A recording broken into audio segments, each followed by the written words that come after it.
These lights are so bright in my eyes that I can't see too many people out there. But I can only see the black ones. I can't see any white ones. You see? That's how far I've come. That's how far I've come. That's a long way, isn't it? The mugshot, we've all seen the mugshot. And you know who embraced it more than anybody else? The black population. It's incredible. You see black people walking around with my mugshot. You know, they do shirts and they sell them for $19 a piece. You know, this revolution is filled with so many ironies, really. First, you tell us that it is manly to keep your word, right? If you are a man, you keep your word. And now all of the black people in this country are demanding, and even the black people in the whole world are demanding, is that you keep your word. You told us we were free. Well, then show us that we're free. You told us that there is justice, equality for all in this country. Well, then stick to your word and let us see the justice and equality for all. Or else admit to us that you're not a man. You're a worm. You're afraid of us. You're afraid to give us equal stand. You're afraid that if you give us equal ground, that we will match you and we will override you.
Your ass is next.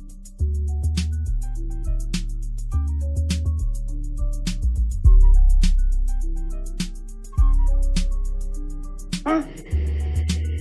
Huh?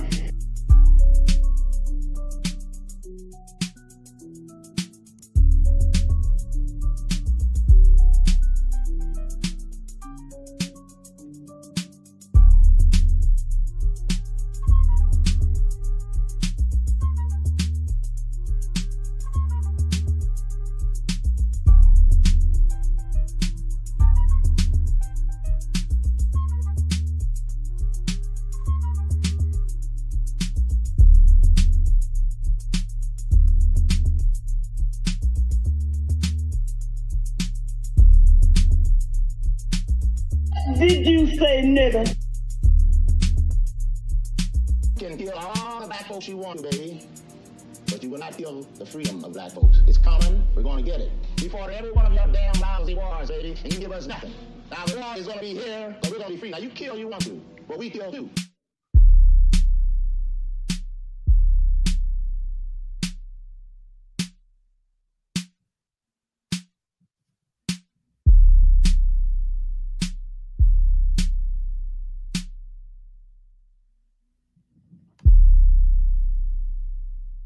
Y'all want to see a dead body?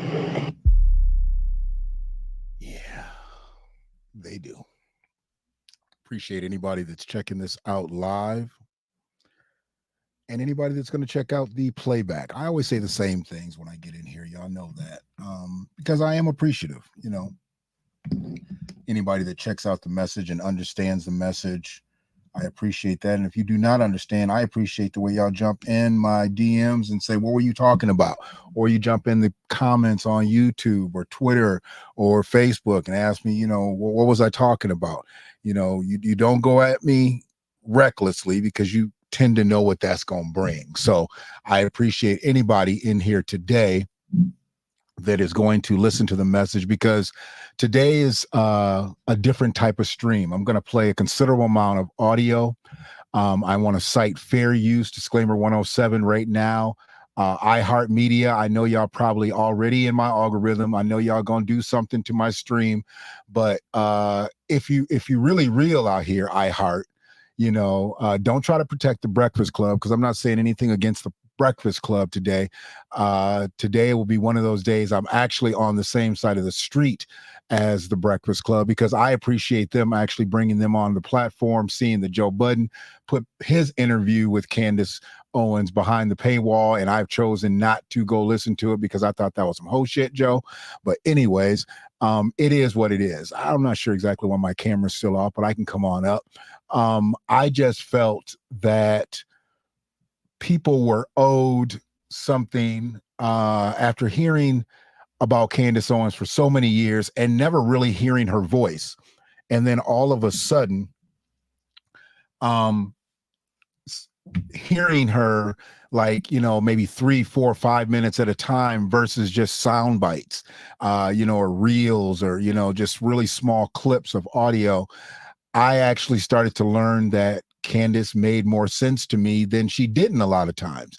I don't agree with everything that Candace says. I mean, sometimes I can actually say I don't agree with most of what she says, but she makes sense most of the time. And I put up a post on Facebook. What up, bro? What up, Tony? Tony D down in Georgia. What's going on with you? You check me out from Twitter. I appreciate that. You creating that Twitter algorithm over there for me. So I appreciate that, brother. But I had been seeing things about Candace Owens for years, and just hearing, like I said, just hearing certain things. So when I put this post up, let me actually find the post, because most people who are not friends of mine on Facebook are not going to know exactly what I'm talking about. So I want to find it and then just share the screen so y'all can see exactly why I've caught the heat that I've caught recently in talking about Candace. Her name is Candace Owens. I guess that's her stage name, as it were, because I believe her married name is now Farmer. So, she is Candace Farmer. So I'm gonna be respectful to her and respectful to her husband, because she's got that man's name now. Just professionally, she chooses to go by her maiden name. So that wasn't it right there. Well, I said a lot. I said a lot about the AAPS. Okay, that's not it right there. Hold on. Okay, here we go. All right, so let me share this just really quickly. Share this screen, and I'll take it down. Share screen. Bam. Bam. Yeah, there it is. Okay. So I put this up a couple days ago, and it just said, Candace Owens makes more sense most of the time than most people make some of the time. And that's what it was. And that sent folks into a frenzy, because they didn't like Candace Owens personally, or maybe politically. Because I don't believe anybody that commented on my post that day, I don't believe any of those people actually know Candace Owens personally. All right. I think they know her from the internet or TV or, podcasts and things like that. I believe that that's how they know Candace Owens, but I don't believe any of them know her personally. And they were taking out on her, on my post, things that they didn't like. And some were as simple as she's a Trump supporter, to others, you know, who have an issue with her and her beliefs dealing with the LGBTQ, you know, to her obvious conservative narratives that she throws out. There's a lot of different reasons that people don't like Candace, but I think most people who don't like Candace, I think they don't like Candace based on minimal amount of shit that they've heard or thought they've heard her say. So that's why I chose to not only listen to the Breakfast Club stream, you know, and want to come back at some of the things that she said during that stream. Once again, citing fair use, iHeartMedia, don't hold me out today.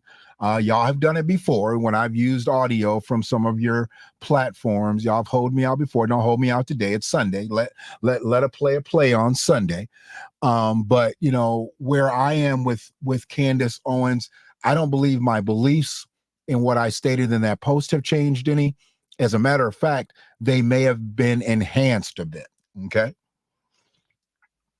May have been enhanced a bit. So hopefully you'll stick around, because I've got a lot of audio that I'm going to play, you know, from the stream that she did with the Breakfast Club.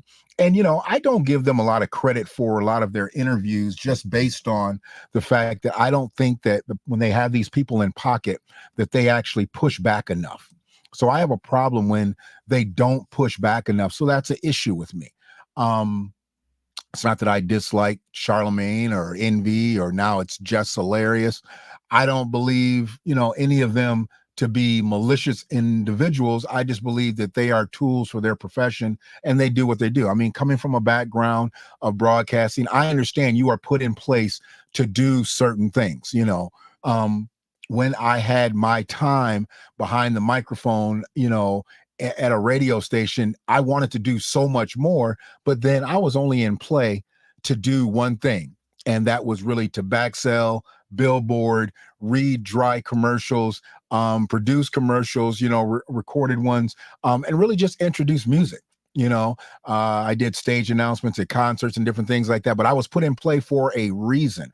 And the main reason that I was put in play was because I had a little bit of talent, you know, and I understood the craft, you know, and I gathered information and was able to regurgitate it in a way that was understandable, appealing, entertaining, whatever you want to look at it as. So I understood my purpose.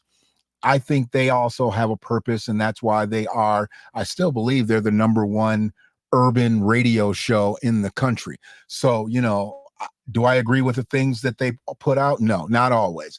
But one of the things that I do understand is they know how their brand got built, and they know how to uphold their brand. Now, recently, Joe Budden put Candace on his platform.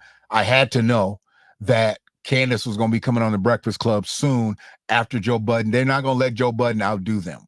Okay. I do understand the whole, you know, you do it, I'm gonna do it better. And they can do it big. I mean, they can do it big. I don't know who got more views online. I think, well, since Joe's stream is behind the paywall and there's only clips of it on, I would think the Breakfast Club is probably going to have more YouTube views. But overall, we'll see what the traction for Joe's interview and Breakfast Club's interview with Candace, how it ends up after a 3-4 month cycle. I think eventually it probably will come on YouTube, but by then, you know, it'll be old news, and she'll probably done 30 interviews like this, you know. So somebody actually, I was talking to her, kind of confide in a lot of these things, you know, and I told him, I was like, I got some stuff I want to break down about Candace. And he was like, if you were given an opportunity to interview Candace Owens, would you do it? And I was like, yeah, I'd do it, because I have questions that I want to ask that I know other people aren't going to ask, because they're protecting whatever they're trying to protect. I'm only protecting the truth. Okay. I don't need to protect a lie. I'm only protecting the truth. So I'm only ever going to protect the truth. So that's why I'm going to ride the way I'm going to ride. Appreciate that. Whoever liked the video on Facebook, it looks like, appreciate that.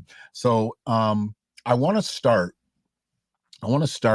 because one of the things that a lot of people ride on Candace about is that they think that she is anti-Black. I don't think she's anti-black. I just don't think that she is the kind of pro-black that they want her to be.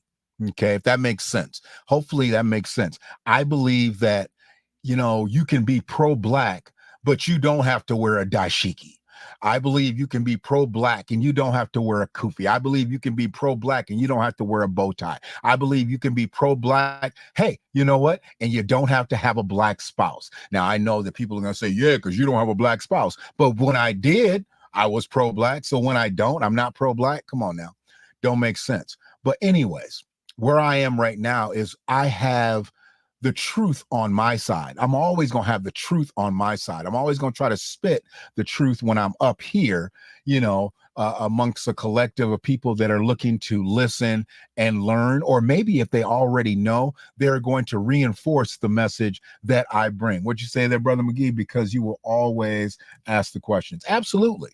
I will always ask questions, and I'm condemned for asking questions. I'm condemned for, always wanting to know why.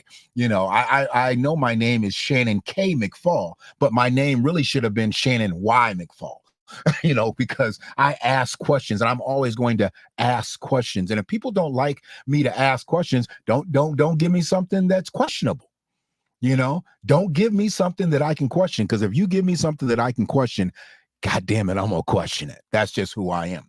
So I want to start out with this thing where people have always said that Candace said that racism didn't exist. I never heard her say that. And if anybody has any audio or video, please send it to me, because I've never heard Candace say racism does not exist. But that is a huge misnomer about Candace Owens, that she said racism didn't exist or doesn't exist. Okay. So what I want to do is I want to play it from her mouth, what she's actually said and why or how it got misconstrued. And then we'll cook after that.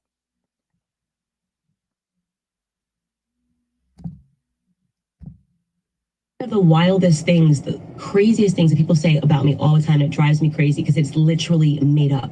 They're like, Candace said racism doesn't exist. If you go find that headline of Candace says racism doesn't exist, they didn't put it in quotation marks, because I never said it. They were like, Candace said racism doesn't exist because she's quote unquote never been a slave. The words never been a slave came out of my mouth, but I never said racism doesn't exist. And it was in the context of an entire speech.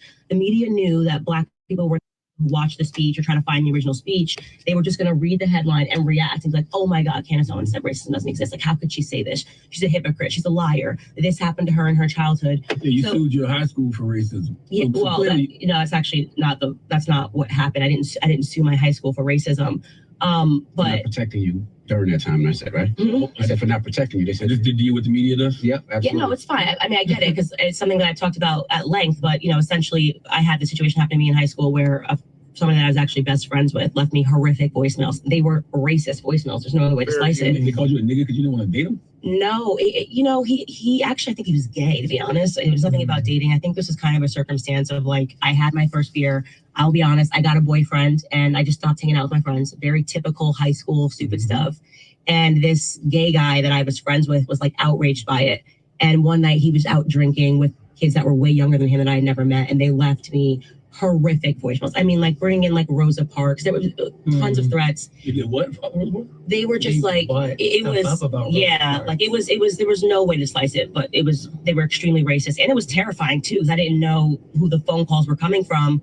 Long story short, one of the kids in the car happened to be the governor of Connecticut's son. So it became this sort of overnight political story. And while it was going on and there were like news cameras in front of the school, I left school and just homeschooled for, I think it was about 6 to 8 weeks.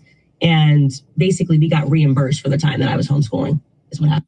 So I just want to stop that real quick. Oops, my mic is down. I just want to stop that real quick. When she said she got reimbursed, I guess there must have been some type of tuition that her parents or grandparents, because I think she was raised by her grandparents, that they were paying. And when she stayed at home, they probably were still paying the tuition. So when she sued, or her family sued, the school system or that particular school, they reimbursed them. Because I've heard a lot of stories like she got a lot of money. She sued and, she got a lot of money back in the day. I knew that wasn't to be true, but I had to go do some research. And I think they got about $37,500, which ain't no money. And it was basically just reimbursement, like she said, for her being homeschooled or just staying home from school just because she didn't feel safe. So that's something that I wanted to clear up, right then. Give me one quick second.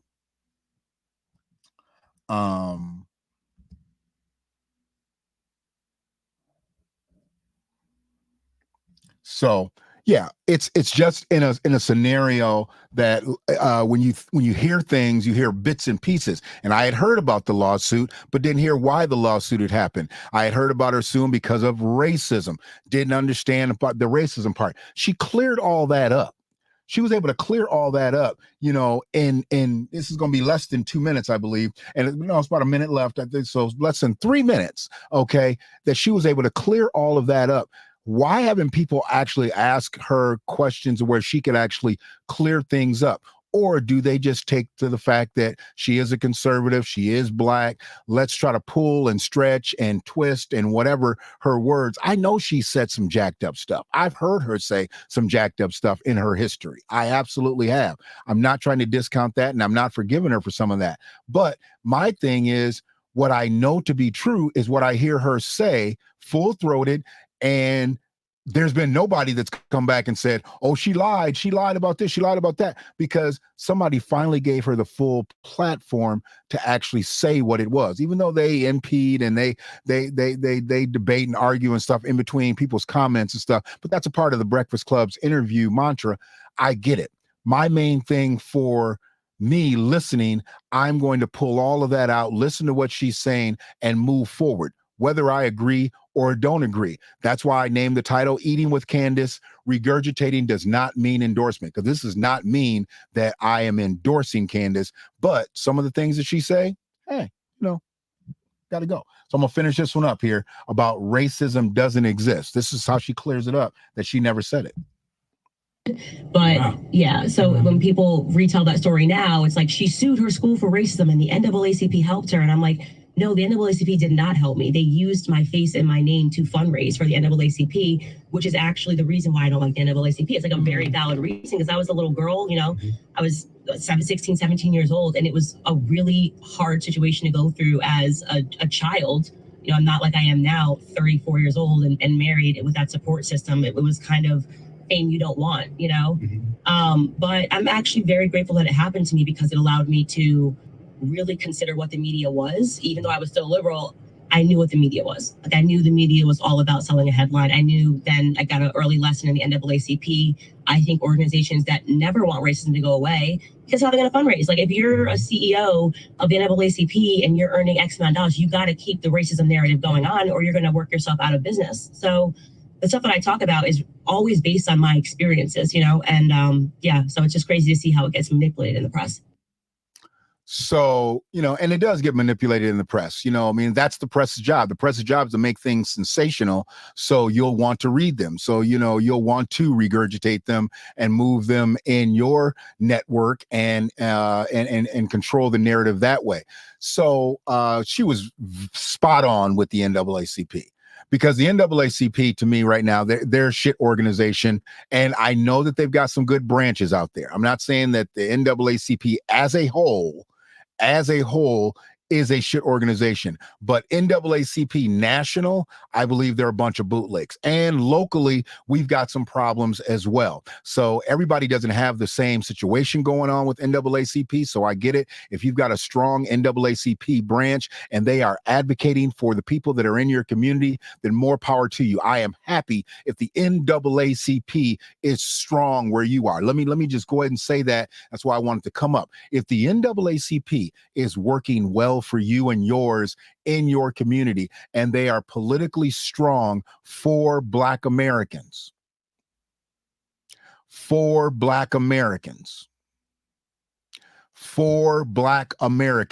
I have no problem with your particular NAACP branch. But if your NAACP branch, if their narrative is out here trying to control what's going on the immigration side, okay, they worrying about Roe versus Wade, and they worrying about this and that and that and this, and not worrying about Black people first, you do not have a strong NAACP. We have an NAACP that was caping for a school superintendent that just left us with a $25 million crater in our ass. Okay? $25 million crater.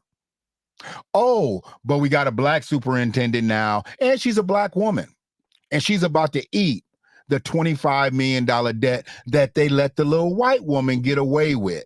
And they was caping for the little white woman. Oh, she's great. She's great. She's held this school system up. Yeah, she held it up. She held it up with $25 million. Now that $25 million is gone, how is AAPS going to hold up now? They already cutting teachers. People already getting boxes knowing that they're about to get out the paint. But the NAACP came to her aid at the school board meeting, came up and had 7, 8 NAACP old Negroes up there talking about how much they loved her and how much she had did for them. And she's donated money and she's donated her time. Well, I guess so. I guess so. And I'm not trying to get too far off of where we are because we're going to stay right here with Candace. But my main thing is she said what she said. The NAACP has turned into a fundraising organization. A fundraising organization. And ain't none of that money kicking back to the black community. As a whole, individually, you may have a good branch. They may work and make sure that people get stuff individually where you are. But nationally, the NAACP ain't shit. So as they progress through the interview, I don't know if a lot of you saw the Revolt Summit. There was a Revolt Music Summit, and they wanted to talk politics. You know, I knew they were going to bring up reparations, and they were going to bring up the black agenda, and they were going to bring up all kinds of stuff. Well, anyways, Candace was invited to come on there. And of course, you know, if you got a whole bunch of people on one side, of course, you're going to bring a lightning rod to have somebody that has a different perspective. And they brought Candace in. And when they brought Candace in, she was kicking the knowledge. She was actually kicking. She was doing really, really well. They were having a great discussion. And then Clifford Harris, Mr. Expeditiously, TIP, decided that he would pick a fight with Candace on stage. I mean, a verbal fight. And to me, I was like, okay, this is some clown shit. Because for one, I didn't think anybody on that stage didn't know who Candace Owens was at that point. I felt like everybody knew who Candace Owens was at that point. But T.I. tried to act like, oh, what you doing here? You this so-and-so, you that so-and-so, and picked a fight with her. Like I said, from the outset, I thought it was clown shit because I saw it in real time. I saw it in real time and I was like, what's going on here? You know, this is goofy. It's actually a summit where we're supposed to be all, you know, it's supposed to be some type of unification thing. You're going to have debates. You're going to have arguments. You go whatever. And then I believe Killer Mike stepped in and kind of quailed the argument, right?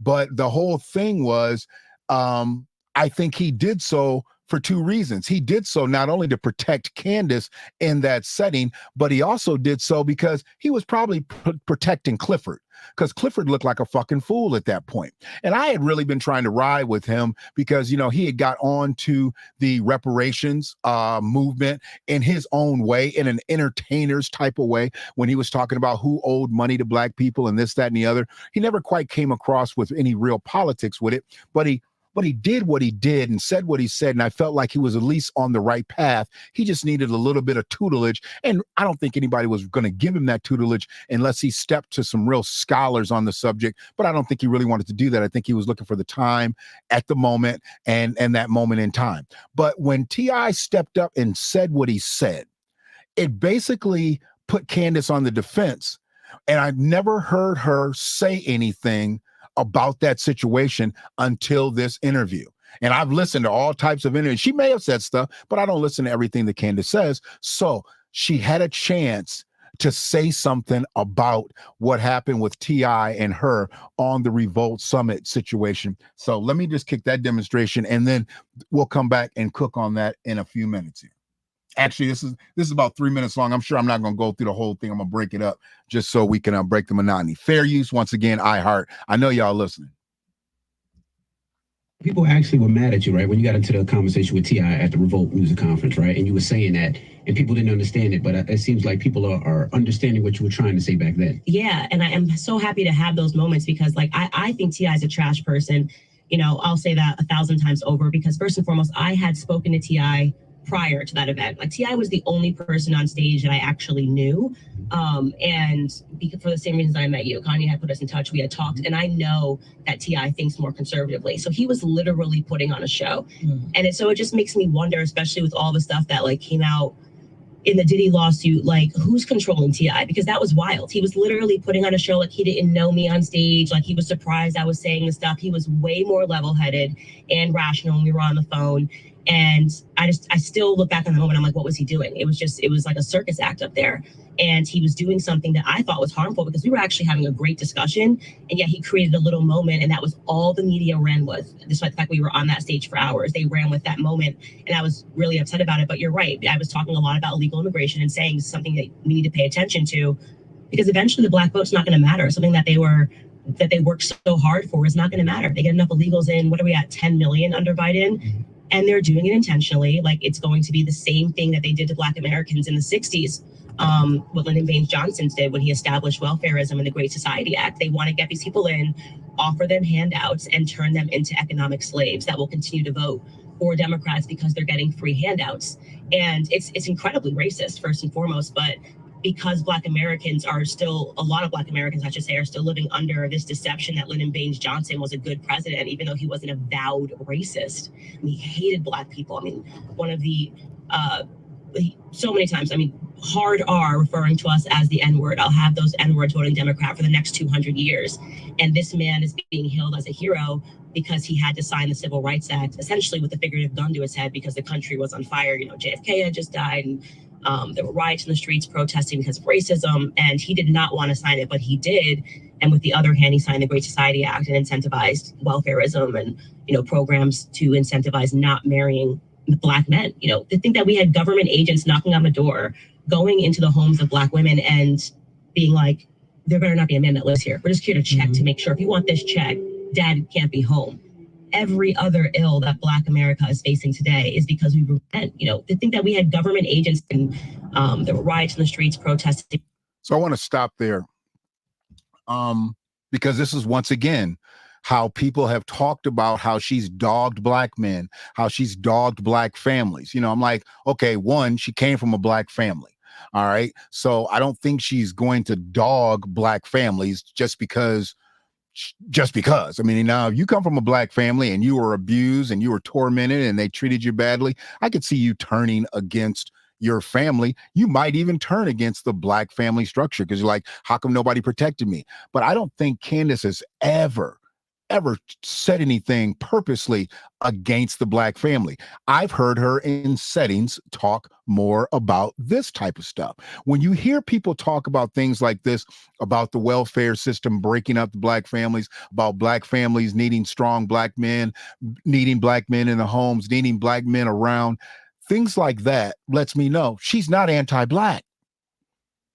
She's not anti-Black. She ain't been anti-Black, but they want to make you think she's anti-Black because she's pro-conservative. So it's a difference between being for something and then being against something. Just because she's pro-GOP doesn't mean she's anti-BLACK. It doesn't mean that, but that's what they want to make you believe. And the fact that I know that I believe one side of her lineage comes from the Virgin Islands or somewhere in the Caribbean or something like that, that doesn't mean anything, because I know her grandfather's from North Carolina. So her grandfather, if her grandfather wasn't enslaved, his father was enslaved, she knows the shit. And she's going to talk a little bit more about Black folks a little bit later in the interview and these clips that I got. But the main thing, it just let me know that where my head's been dealing with Candace Owens has been in the right place. I haven't known nearly as much as I've known recently, because I've listened over the last 7 days. I've probably listened to about 3-4 hours. Now, probably more than that, probably about 5-6 hours of Candace Owens talking. Not just this interview. I've listened to this interview a couple of times to get the clips, but I've listened to Candace Owens herself talk at length and be able to pull what I needed to pull from that interview or those podcasts or whatever, and not sound bites and not reading stuff where it wasn't quotes of hers, just people talking about her, listening to actual Candace verbiage. I have been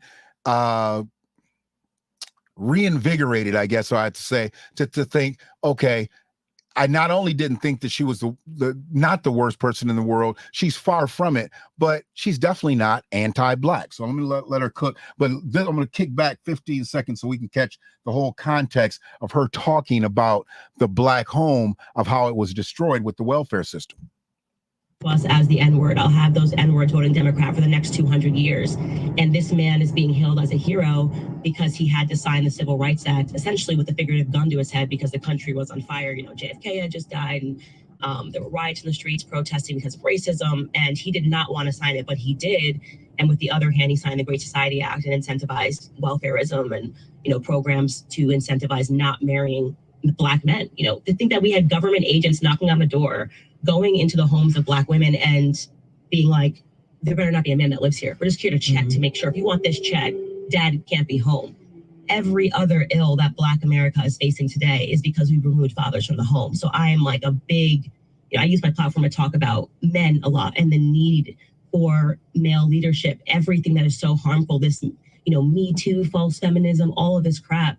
It's anti-man, and it's anti-man for a reason, because a society cannot survive without strong men. A household cannot survive without strong men. We need strong men to lead homes. And so the fracturing of the black family, I think, was the test. Like, you know, like we were the mice in the experiment, like, let's see how that goes. And now they're kind of doing that writ large. And I hate feminism so much. I can't even tell you, because what it's about is it's just an attack on men. And her breaking that down, like I said, a lot of people have never really heard her talk at length, and or at least talk to where they heard the full comment. Hearing those things for me just solidified some situations and just let me know she is not against black people. She just doesn't speak for black people the way a lot of people want her to speak for black people. She's got a narrative. She's got a brand. She's going to stick with that, because that's obviously where she needs to be for her to be happy. I can't condemn that. As long as she's not hurting anybody out here with her brand, as long as she's not destructive with her brand, there ain't really nothing I can say to it. There's way worse things that are happening out here than Candace Owens on the political front. So we got through that. And then the scenarios were going to turn obviously back and forth. They were going to go with, you know, who's better, Biden or Trump, this, that, and the other. And I understood that, because they had to get it to where she was going to be talking up her conservative stuff. I get it. And she was going to be talking, and MAGA was going to have to come into play. I understood all that. So what I wanted to do was I wanted to listen, not only to hear what she was going to say positively or negatively about Donald Trump or Joe Biden or whomever, but I wanted to hear why. I wanted to hear why. So, you know, they got to talking about blacks under Trump. Okay. You know, that's a huge thing. Blacks under Trump. And, you know, did we do better? Did we fare better? Were we better under Trump? And I know that's a huge question for a lot of people. And for some people, they'll say, yeah, we were better under Trump. We were thriving under Trump. She has a way of being able to break that down. It says, okay, yeah, things were better under Trump, but it was for these reasons. It was for this reasons. It was for that reason. It was for those reasons. Okay. So she breaks that down, and we're going to go into that a little bit. Dr. Cynthia, how you doing today? Always good to see you here, fam. Always good to see you here.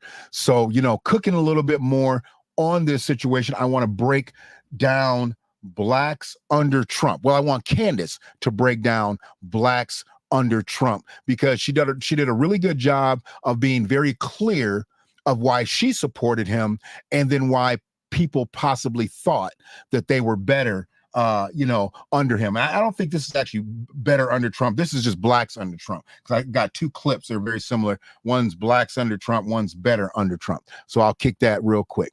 Let me get her back up on the screen, and we'll go from there.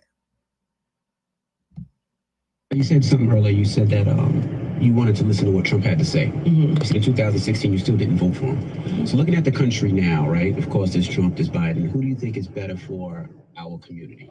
Obviously, well, first and foremost, just for everybody, you should have a president that's, you know, not mentally deteriorating like Biden is. I mean, he's in full mental deterioration. It's crazy to pretend anything else that's happening right now. It's scary, first and foremost, because we have real enemies out there, and you have a person that can't lead. You know, he can't remember what he ate for breakfast. He's saying things, and the amount of times that he keeps talking about his dead son as if he's alive, it's very alarming. And I don't say that with any ill will in my heart either, because he's showing signs of when my grandfather, who passed a couple of years ago, started, you know, his mind started diminishing, and you start to see those early signs of dementia. The way he walks, his gait, the way that he's falling, that this is crazy. Everyone should be outraged, whether you're on the left or the right. But in terms of the better candidate for Black Americans, I asked people the question, how were you living under Trump, the person that they told you was going to put us back into chains and we were all going to be slaves again? How was the economy under Trump, and how are you doing today? So very clear, very concise. You know, I've said the same thing. I just don't believe Joe Biden is cognitively correct to be president. He's 81 years old. 81, 82. I can't remember. Doesn't even matter. The fact that he's 80 years old, let's lock in at 80. And he literally is running the most powerful country in the world. I know people try to say that there's other countries that are more powerful than America. If that's the case, then why in the hell are everybody coming here? Why do we have all the illegal migrants coming here?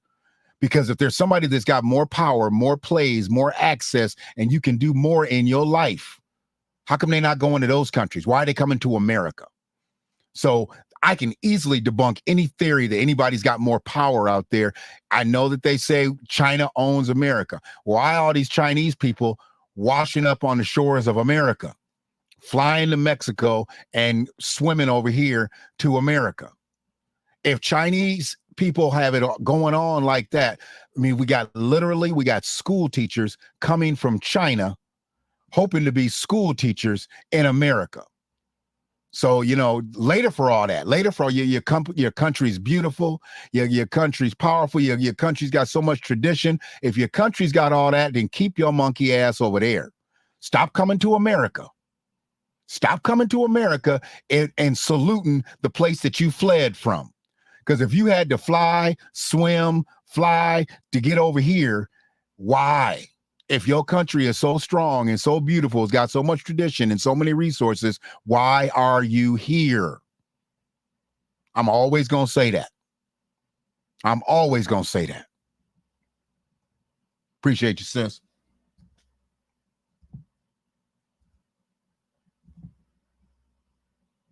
Let me go back a little bit. There we go.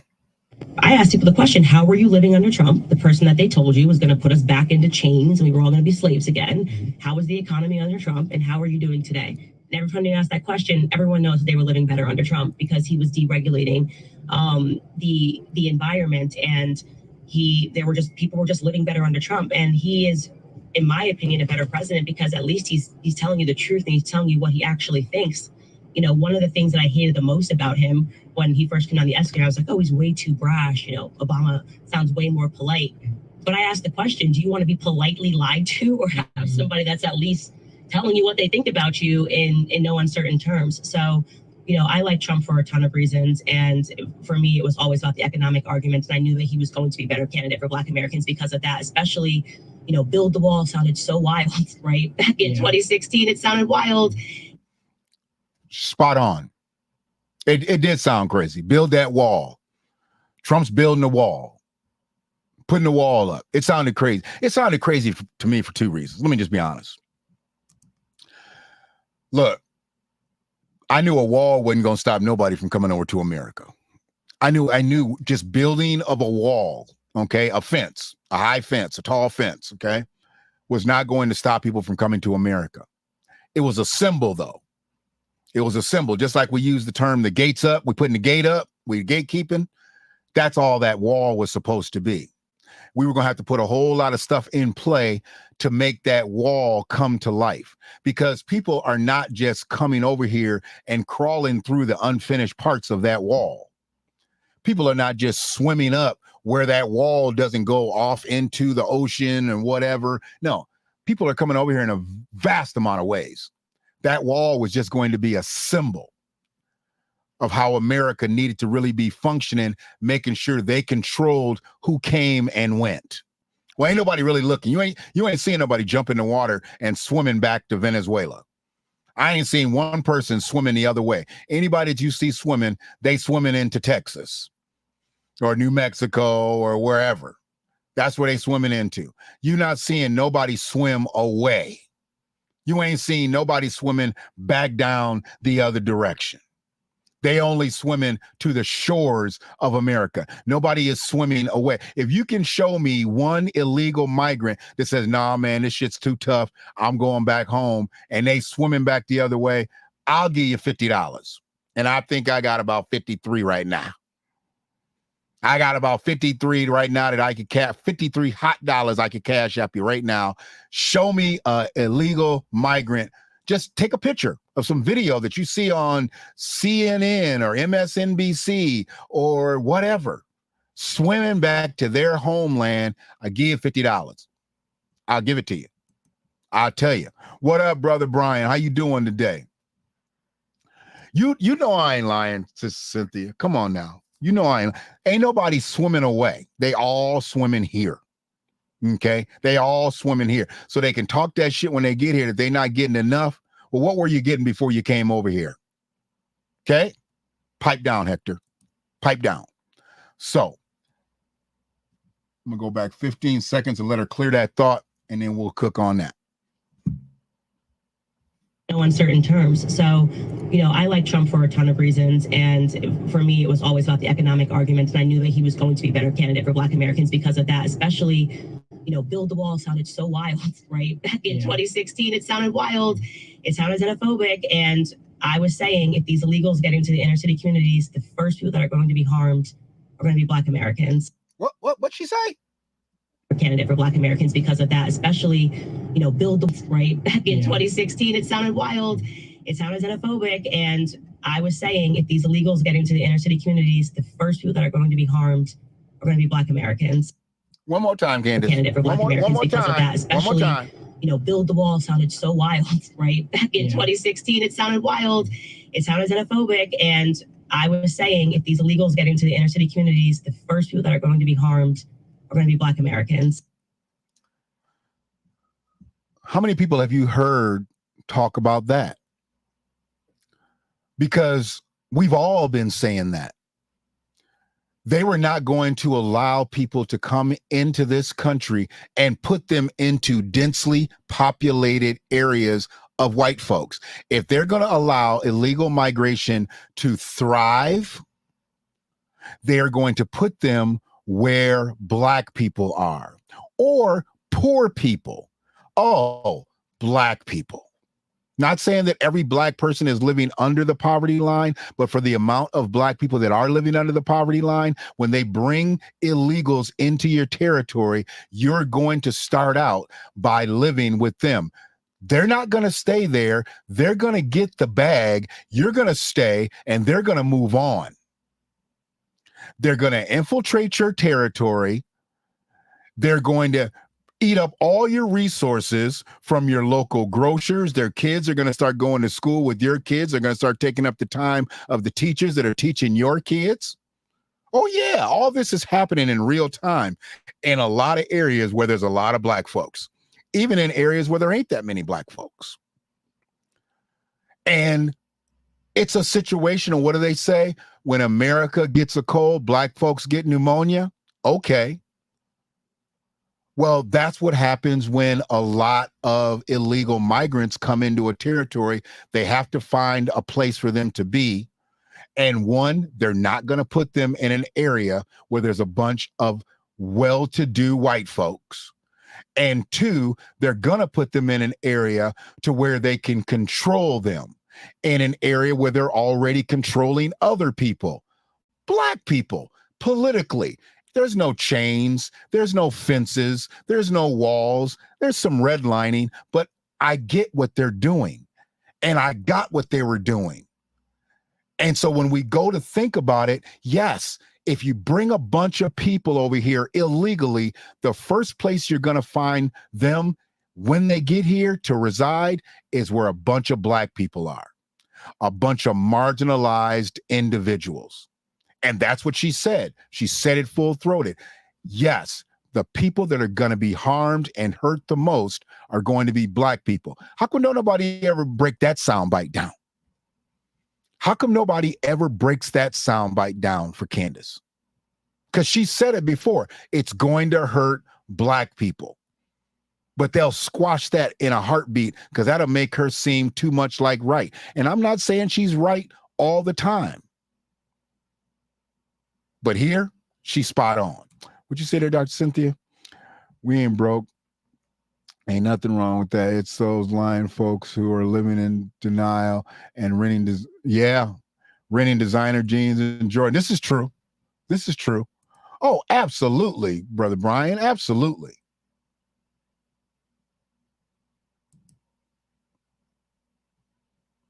Yep. They get to checking off white. As soon as they get the resources, they check off white. They check off Caucasian. We know this. We've seen the proof.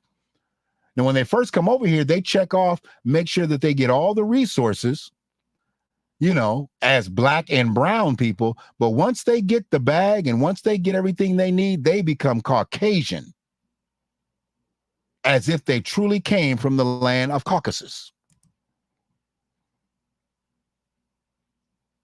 Yeah. Yeah. So something that I've also looked at is I've always been able to distinguish conservatives, GOP, and MAGA. A lot of people think it's all the same.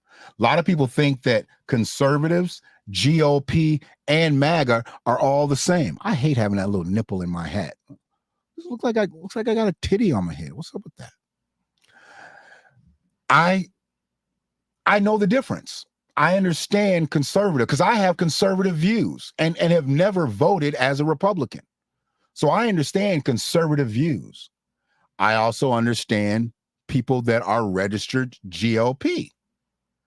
Then I don't think anybody really understands MAGA. I don't believe anybody understands MAGA because I think MAGA is damn near a terrorist situation. I think there's some people out here that are part of MAGA. They're legitimately terrorists in waiting, or they just punk ass terrorists. A lot of people who say they're MAGA, they just punk ass terrorists because they ain't gonna ever do shit. Ain't gonna bust a grape in a fruit fight, nothing. But they'll say they MAGA. I get it.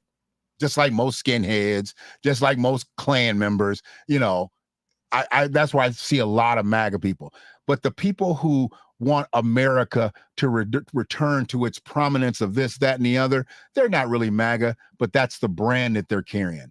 Do they get fucked up out here in society by saying they're MAGA? Absolutely. I've seen people actually lose their job because they say they're MAGA, because they work for establishments that are not MAGA, and you just don't go spewing that hatred, that vitriol. And I don't think that MAGA itself is vitriol, you know, or you're spraying vitriol. But I believe what happens is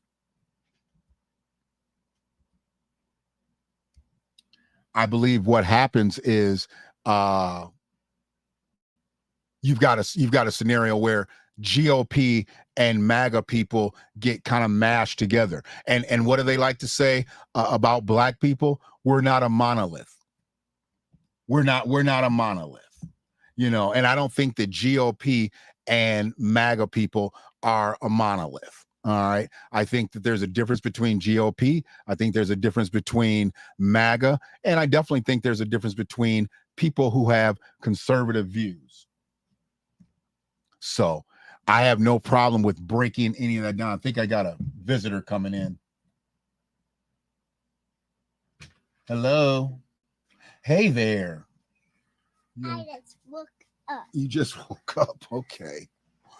Grandpa is making a video. Say hi. You have a good nap? Yeah. That's the message. And you made this for me, right? Yes, message spine glass. But you got something blocking in it, so you can't see all the way through it. What you should do is you should use all of these and make me like a telescope so I can see all the way through, because you use blocks where I couldn't see all the way through. Oh. Will you make me a new one? These back. You'll take those back? Yep. Okay. They're kind of hard to take off. Yeah, no. I can flick them off, though. I don't want to flick them off because you won't be able to carry them up. Why don't we keep them together until you get upstairs? You about to eat some lunch or something? You hungry? You hungry? Don't pull that off. Oh. Thank you. I got that one too there. What? I don't really like that. Like that light. Yeah, we'll put that light up again, but not today, not while I'm recording. Wow.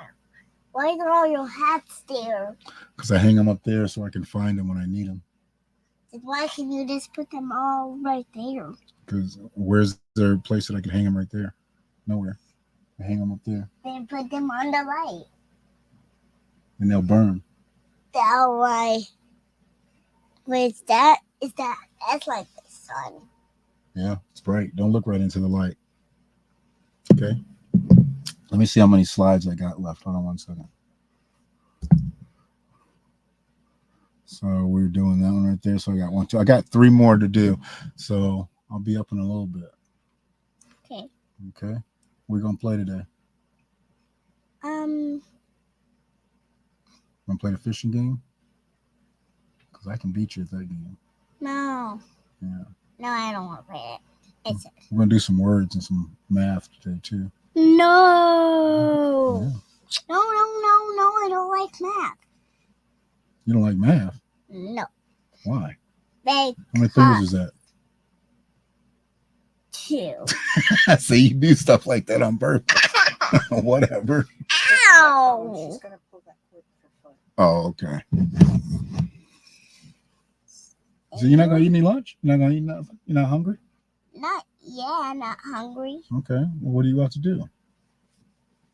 Is she real? Who's real? That girl. Yeah, she's real. Oh. Why she just stared at me? Oh, hold on a second. She's real, but she's just still right now. They said hi. They said hey. They said she's adorable. People think you're adorable. What's that about? What's that about? Are you adorable? Yes. What's adorable mean? What's adorable? It means they're cute. Means you're cute? Yeah. Okay. Absolutely yes. Absolutely yes. How about absolutely not? Hey, Kels, how you doing? So, all right. Well, let me finish up, okay? And then I'll come upstairs. Is she gonna talk? No, she actually is gonna talk. Hold on a sec. I'll show you how she's gonna talk. So she's gonna talk, and did that. So yeah, the next thing, it's talking the difference between conservatives and MAGA. So I want to break that down, but I'll let Candace break that down because she wants to hear her talk. Now with the politicians, right? With whether it's Lyndon B. Johnson, Trump, Biden, I think people are able to ignore a lot of their BS as long as they can get something done. Yeah. That's what it seems like. So that's why I don't even like to talk about the person. I like to talk about the policy. So what is the difference between traditional conservatives and MAGA? Well, I would say between traditional conservatives and MAGA. Yeah, like before what the conservative party was before MAGA and what it is. Yeah, so I think what you're describing is that there was this fracture in the conservative movement because people realized that when he was referring to the swamp, what he meant was it didn't actually matter if you were on the left or the right. They were all working together in DC and selling out all of America. I mean, there is no reason why you go to DC and become a multimillionaire. You're supposed to be there to serve the American people. You're there taking our tax dollars. So what was happening was these lobbying interests, like, Big Pharma goes down and they lobby and they'll offer money to a candidate to go push a drug like the COVID vaccine, or they'll lobby for war. It's like, biggest lobby, of course, military industrial complex. So we're all suffering. You're going to work because these lobbyists are getting their incentives done by buying out these politicians. And so Trump kind of hit the scene as somebody who wasn't bought and paid for because he didn't need their money. He wasn't like a random congressman going to DC with no money. So the main thing, because I didn't want to let that go, even though I've still got company here.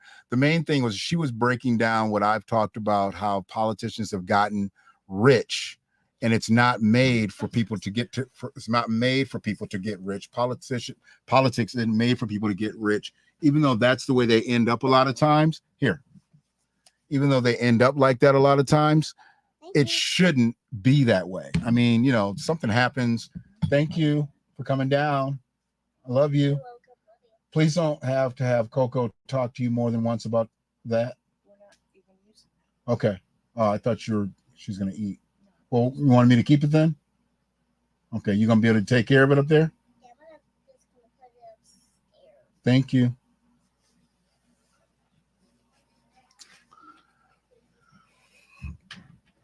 It's 2024. 4-year-old's got an iPhone.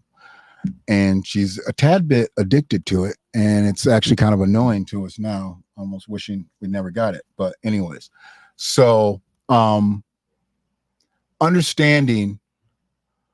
that what she said basically to me, I agree with. I felt like Trump came in on his own flag. He wasn't a politician that could be bought and paid for, not from a monetary standpoint. I think he could be pushed around for power. Trump wanted to be president for power. Okay. That was it. I mean, he had enough money, at least to start. I think he had enough money to live out his days. I don't know where he's at now. They talk about he ain't got enough money for this, that, and the other, and that doesn't matter. But it was true. You know, politicians go in and they be worth 50, 60,000 when they get elected. And then after 10, 15 years in office, they're worth $15 million. That shouldn't be. How did you get rich being a senator? How did you get rich being a congressman? And I think that's what she's talking about. But you don't hear people talk about that type of situation locally. I want to know how some of these local politicians who have been politicians for many years, they are now multi-millionaires. How did that happen? How did you get rich off of Washtenaw County?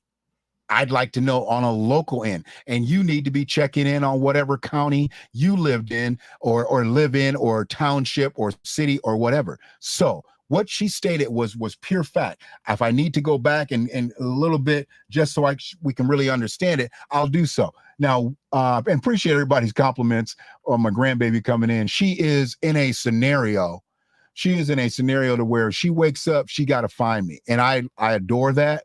And I've always said, you know what, because I have a home studio, if she needs me, she needs to come in here, she can come in here. So I appreciate Ray letting her come in, bring her down. And, she makes sure she don't knock stuff over, because I couldn't see she was about to knock all kinds of stuff over. It would have been bad news up in here.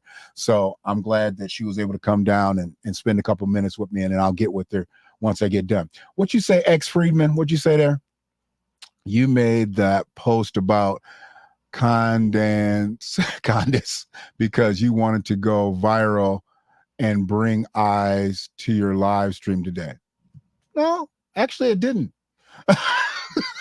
No, actually I didn't. I made that post. And what day did I make that post? I'm glad you actually said that. Let's go here.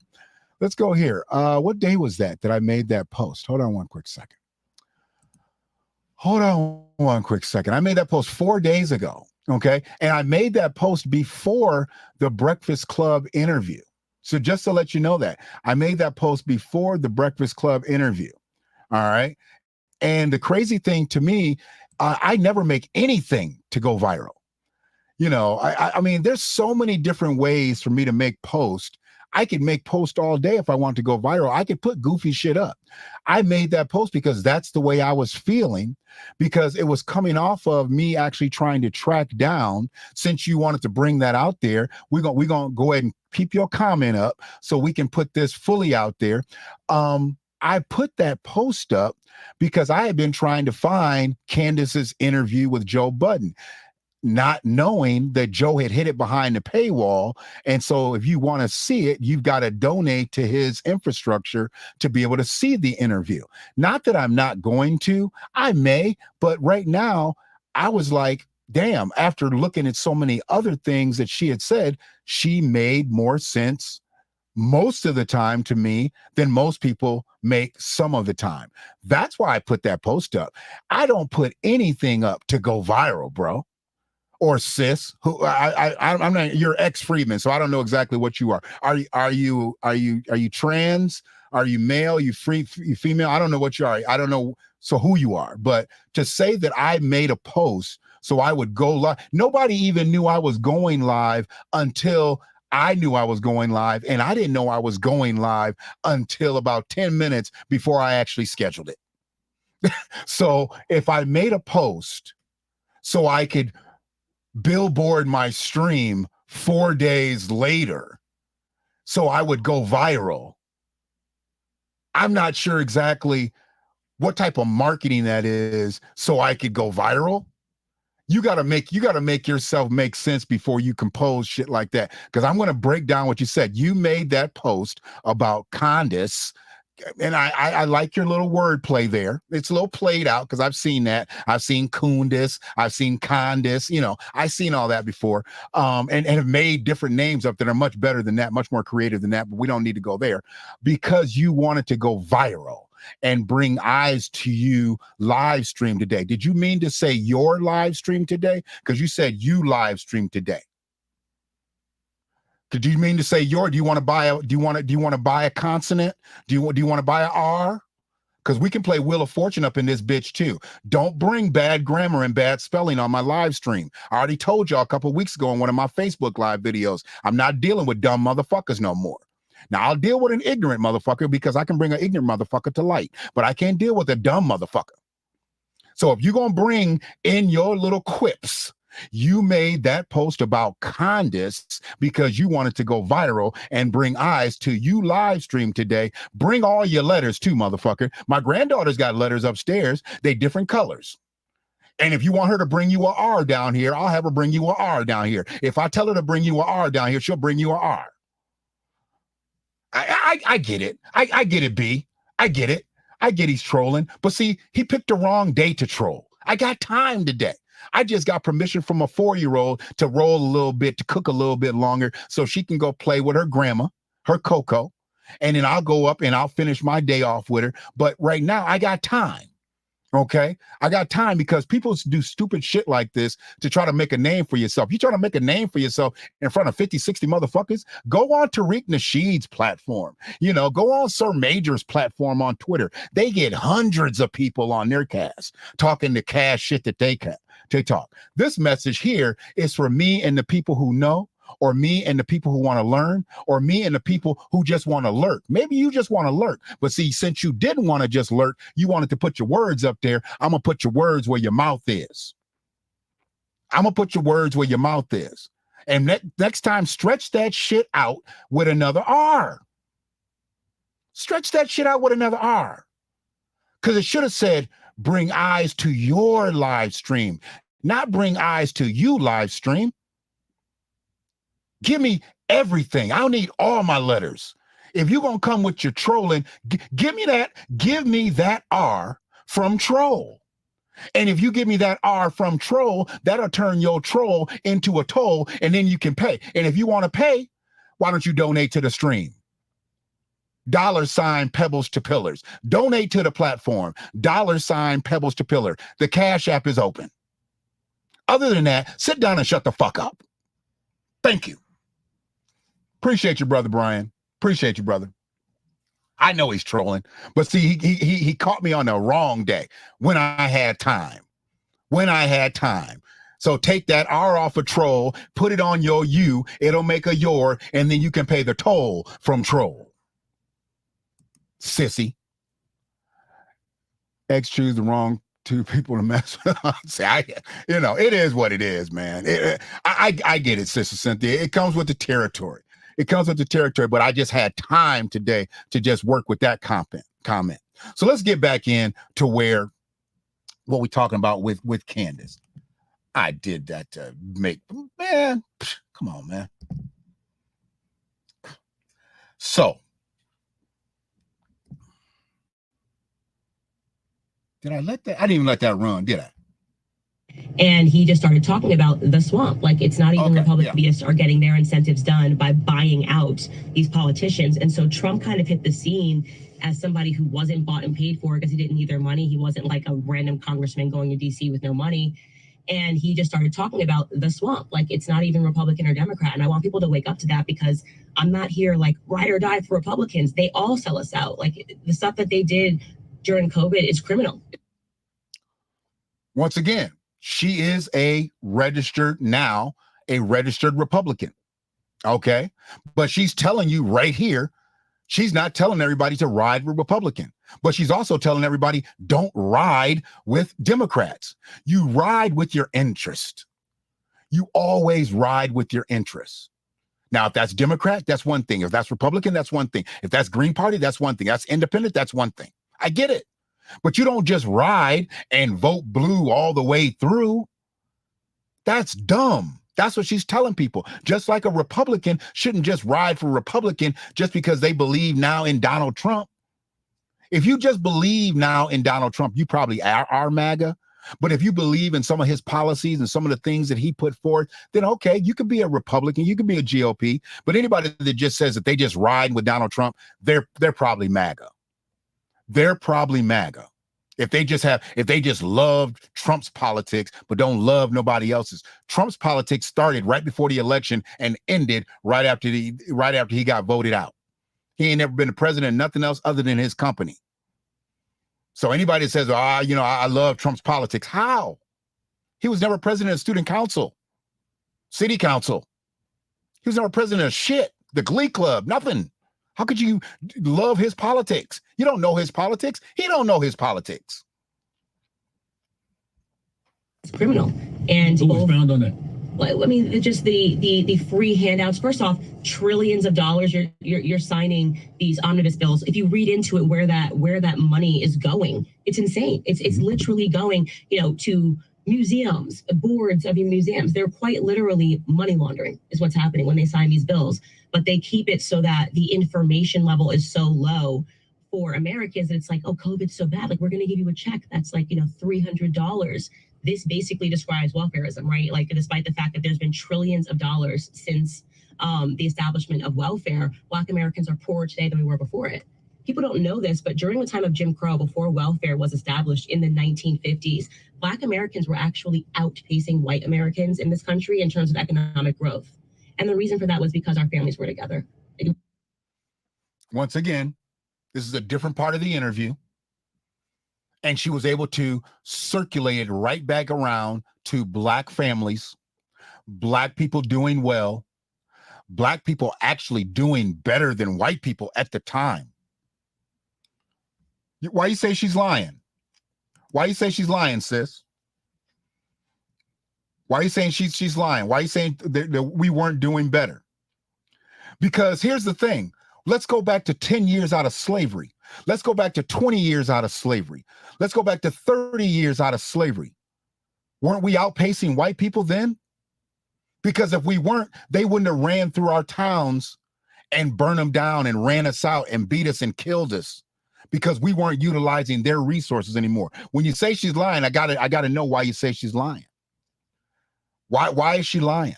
Why do you feel that she's lying? Because we were doing so much better in our own territories doing business. And this is why they would come through and blow up a Black town. This is why they would. We absolutely came out of chattel slavery with very little. But 10, 20 years out of slavery, we had our own schools. We were building our own towns. We were doing things in spite of, sis. We were doing things in spite of, not because the government was giving us resources to do so. That's how well we were doing it. We were doing it in spite of the resources that we weren't getting from the government. We were doing it with a collective uplift. Black folks have been economically sabotaged. Absolutely. I totally agree with that, Brother Brian. I totally agree with that. We have been economically sabotaged. I totally agree with that. We had 0.5% of wealth, understood, but we also didn't have all these other divisions to deal with. And when we stayed together with, let's just say, that 0.5%, look at what we did. Look at what we manifested. And look at what they had to turn around and do to get us to come back to the other side. And in turn, it just ended up being integration eventually.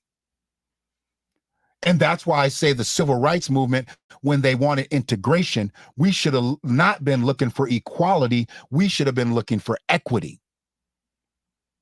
I don't condemn what those people tried to do, and I fault them for what they tried to do, because they did what they knew.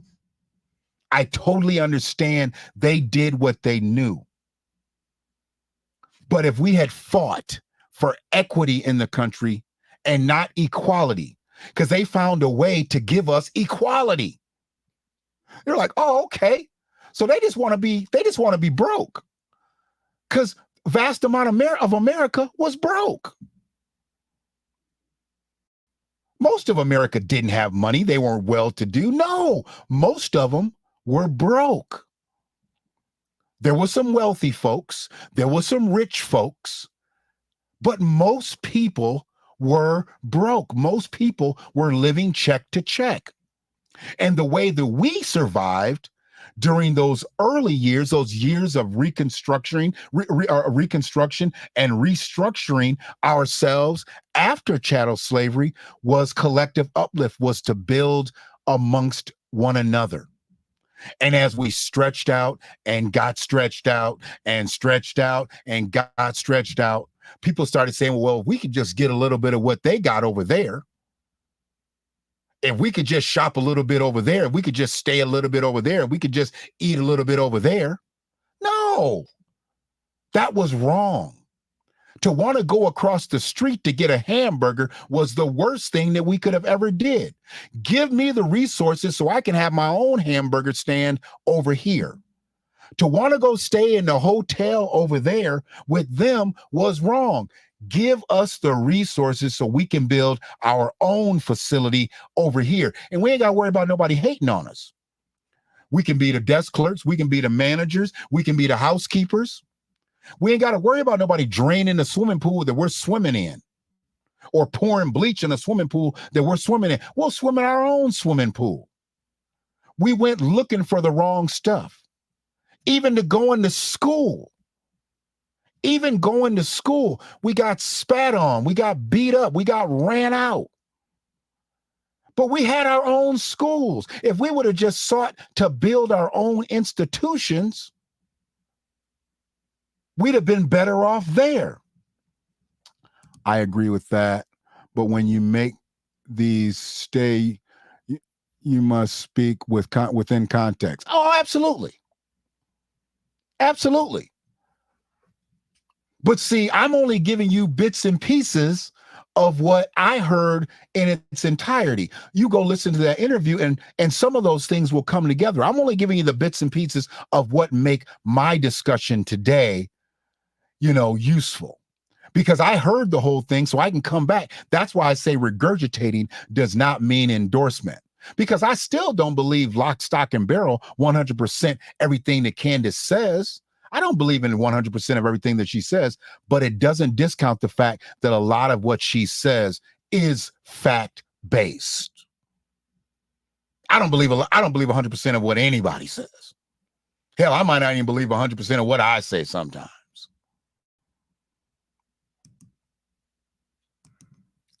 But where she was with her statement, it was very clear. It was very clear to me that she was making the statement that conservatives, MAGA, different. That's all I was saying. Conservatives, MAGA, different.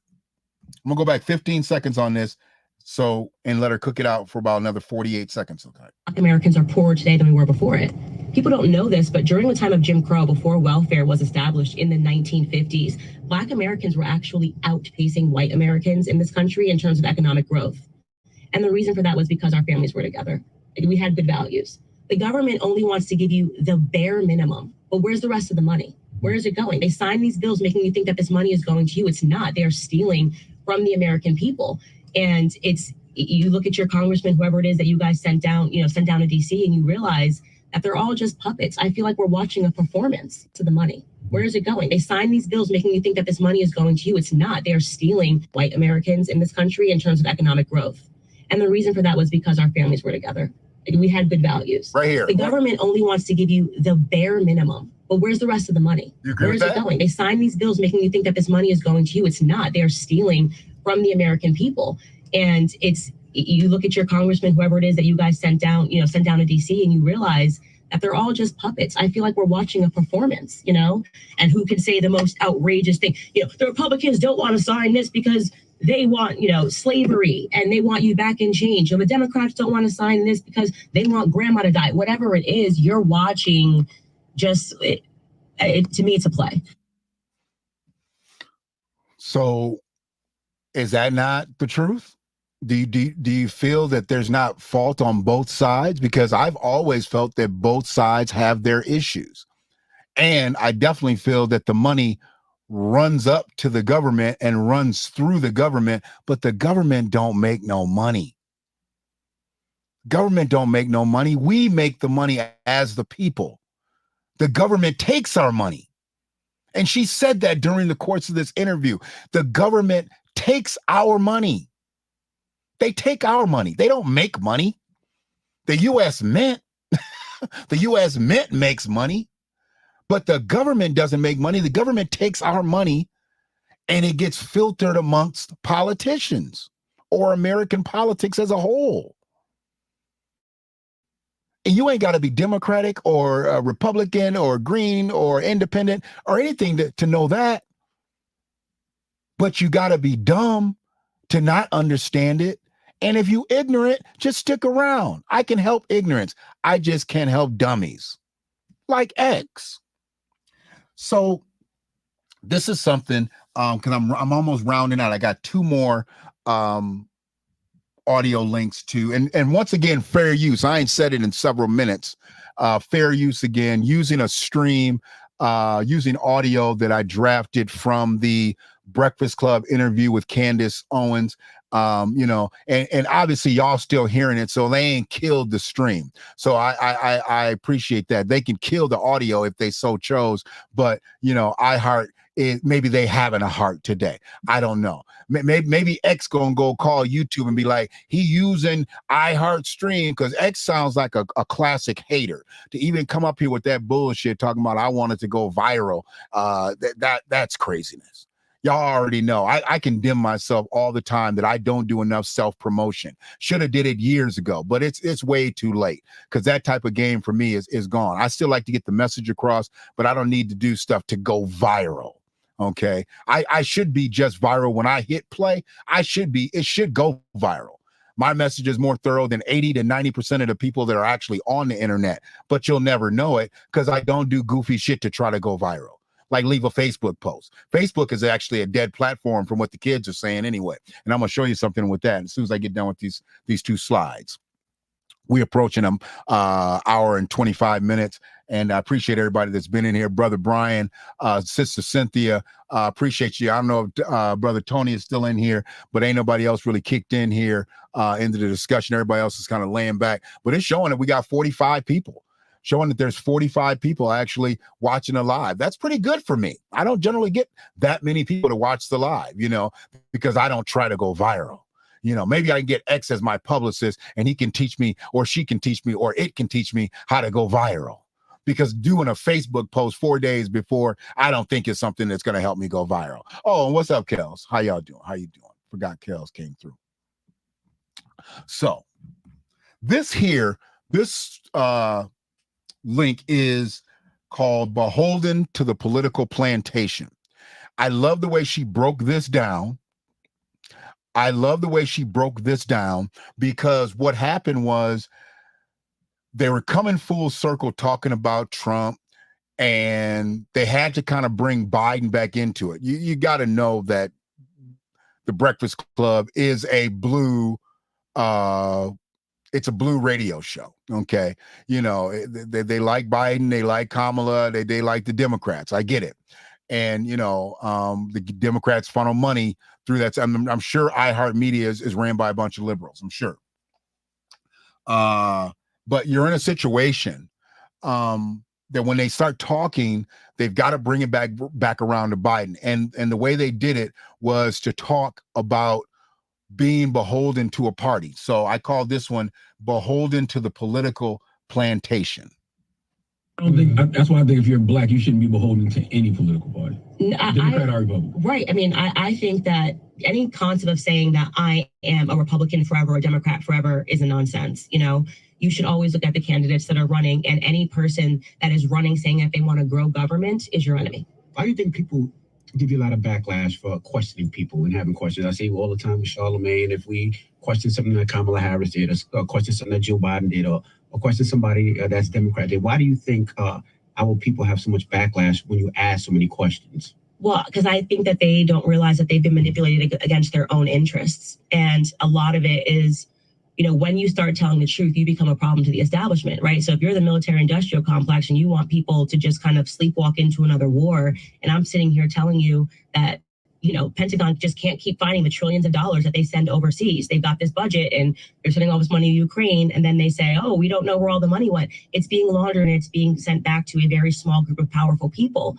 And so when you have someone like me who's cutting through all of the emotional arguments, you have to turn that person into persona non grata, right? And what better way to do it than to have their own community attacking them and saying that they're, pro-white or anti-black. I mean, it's a nonsense things that they say about me. If you listen to what I'm actually saying, I'm sitting here providing a blueprint for Black Americans to get ahead, because it's time, okay? It's time. We've been doing this for a very long time in this country. Black America, wake up, okay? They don't like you. They don't like us, okay? There's not America has, yes. America. So when she said that, I'm not sure where anybody was, in their thought process. She said, they don't like you. They don't like us. She didn't single us out and stay on that other side, where a lot of people always try to make it seem that she is on the side of white people. I don't believe that that's always true. I do believe in her own way, she speaks very pro-Black. I don't believe she speaks the kind of pro-Black that people want her to speak. Like I said, she doesn't wear a dashiki. She doesn't wear a kufi. She doesn't wear a bow tie. Well, I guess she wouldn't wear a bow tie. Or, what's the headdress that the ladies from the Nation of Islam wear? I don't know. She doesn't wear that. She doesn't wear that. We say, Lord have mercy, she doesn't like us. What are you talking about, Sister Cynthia? I'm not sure exactly why you feel that she doesn't like us, because I'm hearing something totally different. I'm hearing something totally different. I'm not hearing her cape for us, but I'm definitely not hearing that she doesn't like us. But I'm hearing the truth. I'm definitely hearing the truth.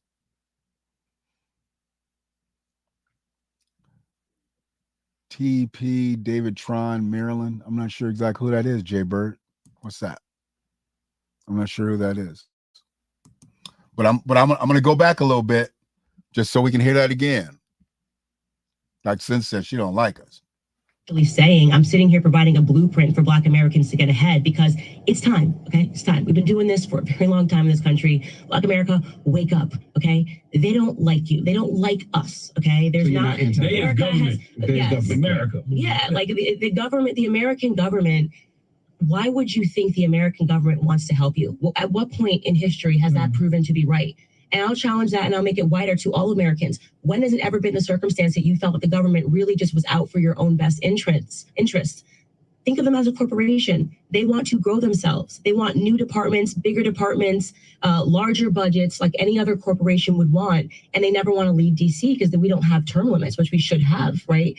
If we had term limits and said, you can only serve for 4 years, well, then guess what they would be doing for those 4 years? Trying to shrink government, because they'd have to come back out and be us, right? Mm-hmm. When you look at the way that your tax dollars are being spent, you should be outraged. You should be angry, but stop thinking that the enemy is, they constantly have us arguing against each other, women versus men, Black versus white, It's a nonsense. The reason why they want us constantly warring is because it distracts from all of us coming together and taking a look at who the real criminals are. And the real criminals are this small group, this small cadre of powerful people that I think we're virtually all still on a plantation. They just made it look nice. You know, you got a nice chair. We got nice chairs here.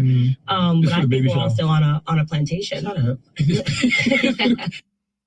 So, as you say, it's her lack of data. She is a Black immigrant, and Black caucus is a joke. I agree with all that. Now, I don't know about the whole Black immigrant thing, Dr. Cynthia. Because her grandfather's from North Carolina. And her grandmother's the one that has the Virgin Island, lineage. But, her grandfather's from North Carolina, and she was born in White Plains, New York, which I guess is not too far from the Bronx. And back then, back in 89, the Bronx is pretty Black, wasn't it? I don't know about White Plains personally. But I believe, probably some Black people there. I'm not sure, about her being an immigrant. I would look at her. I would say she has people that are in her lineage, because it sounds like her parents were from here. It sounds like her parents were from here. Now, her grandmother might have been from, the Virgin Islands, but I don't know if both sides of her parents, or if they came up in Virgin Islands. I think they were actually from here. We don't know much about them because they left, and her siblings and her were raised by their grandparents. Never really heard the story of how her parents got out the paint. This is the same person who was against reparation and talks down to American descendants of slavery. Okay, so let's unpack that if we need to. She does not talk positively about reparations, but I'm going to put a but on that. Pause. She doesn't qualify either, from what I'm seeing, possibly. And the history, people that tend to not qualify for reparations, and I don't know if she does or not. If you track her lineage, I don't know if she qualifies or not. I don't know if anybody's actually done her ancestry.com. I don't know. And I'm not here to talk about her qualifications for reparations. But yeah, she has said some disparaging things about reparations in the past. I have heard those things. But she's also talked about Black families during this time, has she not? About coming together, about staying together, about being together. I truly believe she doesn't talk positively about reparations because of a general ignorance that she has about reparations. Because when you get people out here who have bastardized the reparations movement, I don't think that they've done it justice. And she's probably playing more into what she's heard about reparations from the clowns of the reparations movement versus the realism of why we actually need repair. Because she's talked about repair, she just hasn't said that in her words. She understands that the Black community needs repair, and that's the basis of reparations. That's the basis of reparation. Don't come in here, John Henry, trying to change the narrative, nigga, because you late, okay? If you've been in here this whole time, don't try to come in here. You'll get sent back just like X, nigga. So I don't care about her pivoting. I'm talking about this specific interview with the Breakfast Club. So she promotes her Black immigrant background. Go check. I don't know. I would have to. I'll do that after I'm done. Okay. I don't care about her Black immigrant background ain't doing shit for her, Dr. Cynthia. She's making money off of her Black American background. Her Black immigrant background ain't doing nothing for her. And people that are probably from the territory that is where she's a Black immigrant from, they looking to come over to America now. They probably calling her right now on a staticky line. Okay, that's what they probably doing. They trying to get where Candace is getting. So I don't care about anybody up in their heritage from another territory. Y'all already know. I'm not even sure why y'all trying to pick with me on stuff like this. I don't care about nobody's immigrant background. I don't care about where you from. You over here. You cashing green dollars. And if you want to fly that flag, go fly that shit back over in that country that your people fled from. No, she's trying to pivot and get a little bit more mainstream, soften her bullshit. That ain't gonna work, bro. That ain't gonna work. Let me go and put this up. That's not gonna work. What she knows is the jig is up. She knew she was going to get let go from the Daily Wire before the Daily Wire let her go. That wasn't no surprise to her. She knew she was done there. And she's not trying to pivot. She's got to make the next play. If you've read her history, if you've seen her history, she's always got to make the next play. She's put herself in that wheel where she's constantly got to be on a carousel. I get that. But we're not talking about that. We're talking about this interview that she had on the Breakfast Club. Why are y'all going off on tangent, knowing that I'm damn near done, trying to get out of here under 2 hours, but y'all making it difficult coming up with these crazy comments? I get it. I understand you got to disagree. I totally get it.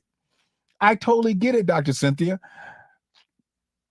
They're in constant motion, but that's why they're still the #1 radio show in the country.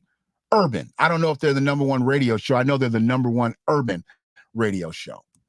Totally understand that you disagree, Dr. Cynthia. That's what these messages are for.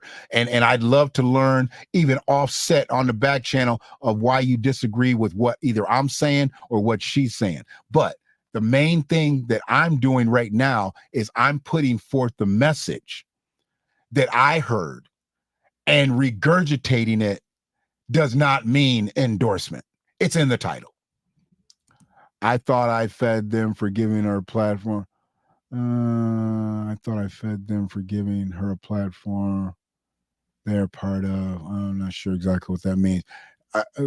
Is that X Friedman or is that John Henry? I don't know, because I don't even understand that sentence. I'm gonna stop putting y'all shit up if y'all ain't gonna give me complete sentences. I don't need fragmented sentences. I don't need misspelled sentences. I'm trying to read the stuff on camera. You ain't gonna make me look crazy because I can't read y'all bad grammar. Okay, so we've got one more slide. Thank God, because everybody done lost. Y'all gotta go to the bathroom or something. Why y'all acting crazy all of a sudden? Y'all gotta go to the bathroom.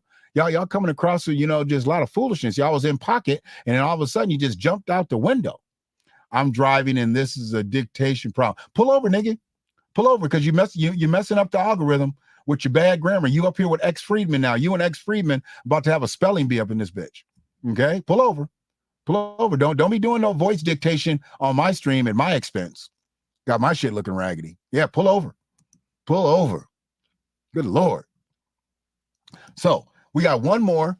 We got one more link, and this is called Better Under Trump. Now, I don't know if you were better under Trump. I don't even know if I was better under Trump. I know I was still moving. I know I was still moving freely under Trump. Okay. I wasn't being held captive under Trump. But here's the thing. I know that there were some issues under Trump too, but this is called Better Under Trump because she breaks down, after being asked a question, how were we under Trump's administration? Ooh-wee. I'm glad I'm coming to the end of this. Economically, what were the reasons? Because, you said that, you didn't like that Republicans were giving out money during 2020. Both. They were just giving out money during COVID. It was crazy. But that's what a lot of people loved. They loved the stimulus checks. They loved the PPP. So when you say you were doing better under Trump, that's what people point to. But look at the circumstances it took for that to happen. We don't want to have to go through another pandemic in order to get that money. Yeah, but the point is that should provide you a lesson how the government works, because people weren't even thinking ahead. You're like, yeah, I'm getting this free check. So I'm not going to work, again, incentivizing poor behavior. What ended up happening was a lot of the mom and pop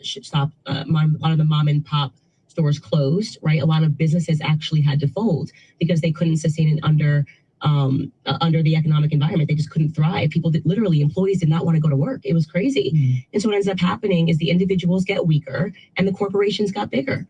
Right? Only the corporations could have survived in that environment, which is what unfortunately ended up happening. And then we put our own selves on the hook to be taxed into oblivion. So was she lying there, y'all? Was she lying on that one? Didn't a bunch of mom and pop businesses close down because of the pandemic? I know for a fact for it to be true, because as I was moving in my own thing out there, I was able to survive and get on the other side of the major part of the pandemic, where I saw a lot of businesses fold while I was still moving. And the reason for my business's demise was the commercialization of the recreational cannabis industry. It killed the markets for any small individual. It killed the market for anybody that was in their local area and you were actually doing okay. Maybe not well, but you were doing okay. You were just looking to wait till they get to the other side of the pandemic. And once everything opened back up, it opened back up for the big box infrastructure. And it flushed out all of the small people, not just in the cannabis industry, but in the small business industry. Mom and pop businesses were washed away because they weren't given the resources to be able to survive after the pandemic. But major corporations were given millions upon millions of dollars to be able to stay up and running when they didn't actually need the money, but they were given it because they had business credit, because they had longevity out here. They had resources that they could put up as collateral, whatever. So what she said was factually true. Now, if you feel like she was lying, please tell me she was lying, because I'd love to know why you think she was lying. What she said was absolutely true. Keep paying into this ridiculous thing that we agreed to pay into. It would have been much better for us to instead say, I'm happy to work. I don't want your small check. I want you to stop taking tax dollars from me. You know, shrink government, don't make it bigger. That always has to be the economic narrative. If you want to make government bigger, you are taking from me. Government does not make money. We make money, right? Government can only take money. So when you're advocating for more government solutions, you are literally advocating for the government to come into your check and take more money from you. Oh, that makes it. But how are people better under Trump, though? Like, what are some things that you can point to? Well, I mean, like I said, common sense, everybody was living better under Trump, but just in terms of the environment for people that were entrepreneurial, definitively one of the first things he did was he started slashing regulations, like, slashing these barriers that prevent people who want to go into business from starting a business, because they learn that there's all of these government agencies that are, you got to get this in place, you got to get this in place, you have to get, this license. That's government agencies that are actually standing between you and starting a company. And so on his very first. And I know that to be true because I am in one of the most licensing states in the union. The state of Michigan makes you get a license to walk across the street. If you want to do business, you got to get this certification. You got to get this permit. You got to get this inspection. You got to get that. They make it so difficult for people to do business in the state of Michigan. We are one of the most licensed, permit, certification driven states in the union. People actually leave Michigan and go make out better in other states because they don't have to be under the scrutiny of the licensing and the certifications and the permits. That is a known fact right here in this state. And a lot of that stuff was going away under Trump because Trump is about getting it up and moving. He wants to see people making money. That's one thing about Trump. Whether you're black or white, he don't like broke people. Trump hates broke people. Now, he might not like black people. I'm not saying that I'm not here to say that Trump likes black people. I'm not a black for Trump. But what I do know that Trump really hates is Trump hates broke people. I've seen him actually just jack up broke people, poor people, and they weren't black. He done talk mad shit to a lot of broke people, but people want to just think that he's talking to us when he's talking to broke people. No, we just happen to be in that collective, but he don't like broke people, and that don't matter whether you black, white, Puerto Rican. He was just like cutting regulations left and right, saying, throw this one out, throw this one out, throw this one out, which freed up the markets. At the end of the day, what I am is I'm a free market capitalist. Free the markets, allow people to compete fairly, stop allowing. I disagree there. I see your comment and I had to put it up, Sister Cynthia. There is absolutely evidence of people not wanting to work right here in this state. I know people who were fruitful. Let me go on and come up. Because see, I can only talk about what I know. Okay? I can only talk about what I know. There is absolute evidence of people not wanting to work. Take, for instance, I know people who were making out $600-700 a week. $600-700 a week. Okay? Working. When they start cashing out people and giving money on unemployment, and people didn't have to move, they were getting the same amount of money that they were making on a job. Some people were actually making more because they were cashing out because the system was screwed up. And if they had worked in 2 part-time jobs, they could file. They were letting anybody file unemployment. You had people that was out here making 34, 35,000 before minus taxes, and all that stuff, and then making 50,000 on unemployment in this state. I don't know what state anybody else is in. I do know you in Ohio, but I do know in the state of Michigan was being robbed by people who could have went to work, but because the system was broke with the unemployment stuff, people were actually making more money with unemployment benefits than they would have been making if they had worked. So there is absolute proof of people not wanting to work because they were making more money. And then you start sliding in the STEMI checks and the PPP money from the fraudulent businesses that people really weren't running or owning or creating. Absolutely, people were making out better. In all 50 states, I can't say that was happening, but I definitely know that it was happening right here in the state of Michigan. Absolutely. It's a crazy amount of red tape and one has to go through just to run a business in Michigan. Yeah, it's ridiculous. It is ridiculous. Google it. You should be able to Google it by now. I'm sure that because there's too many people that have talked about it. There's too many people that have talked about it. Anecdotal evidence has limitations. Okay, now you're using too many big words. Using too many big words, and I don't know what all that means when you put it together. I know what anecdotal is or anecdote. I know what evidence is, has, and limitations. But when you put anecdotal evidence has limitations, I don't know what all that means. I really don't. But let me let this slide finish because I got a couple other things that I want to put up before I get up out of here. And then I got to billboard my next stream because I'm coming with some craziness on my next stream.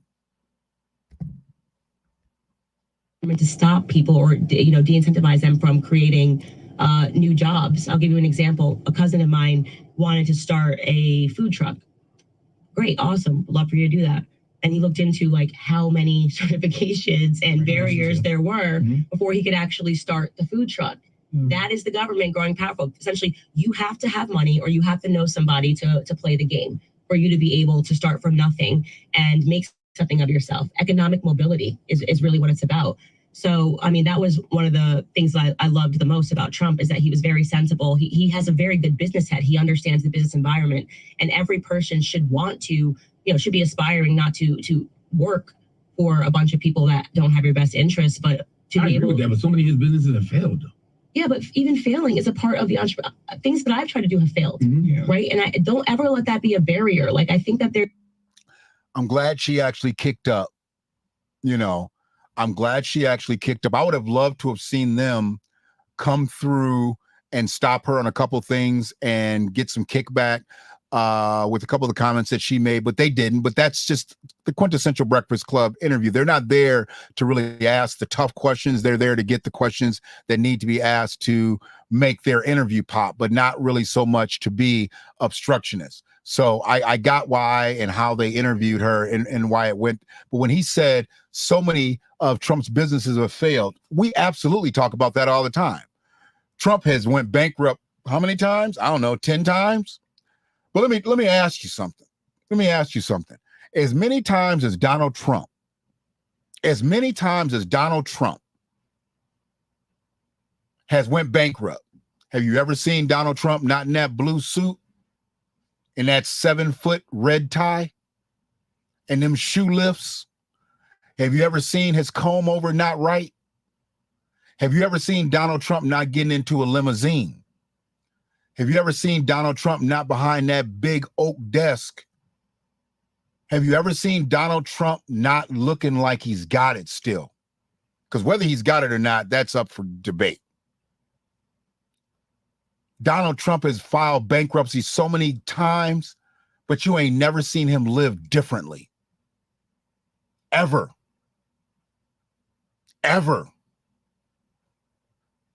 Now, think about people that you have seen file bankruptcy, or you've seen bankruptcies unfold for people that whether you knew them or not, but you've seen how their lives changed. Immediately, as soon as they file for bankruptcy, you see how their lives changed. They weren't the same people post-bankruptcy as they were pre-bankruptcy. Now, Donald Trump, so his business is failing ain't made him live no differently. If Donald Trump was going to eat a steak before bankruptcy court, he ate that same steak after bankruptcy court that day. He didn't have to eat a hamburger. He didn't have to eat a hot dog. He ate a steak just as planned. So Charlemagne was a little off with that because of his businesses failing. People fail all the time. All the time. Let me run it back about 30 seconds so she can finish up. For nothing and make something of yourself. Economic mobility is really what it's about. So, I mean, that was one of the things I loved the most about Trump is that he was very sensible. He has a very good business head. He understands the business environment, and every person should want to, should be aspiring not to work for a bunch of people that don't have your best interests, but to be able. With that, but so many of his businesses have failed. Yeah, but even failing is a part of the things that I've tried to do have failed, right? And I don't ever let that be a barrier. Like, I think that there's always this psychological mindset of people that are fearful to fail. That's the best way for things to happen because you learn so much in failure. And people always want to point to and mock somebody for failing. Like, oh, she tried to do this and then she failed. Well, at least she tried. Yeah. Right? What are you doing? And everybody has losses. And you learn from them. You grow from those losses, and that's enough. Yeah, that's the thing that really bothers me too, is like that psychological conditioning of like. Sorry about that.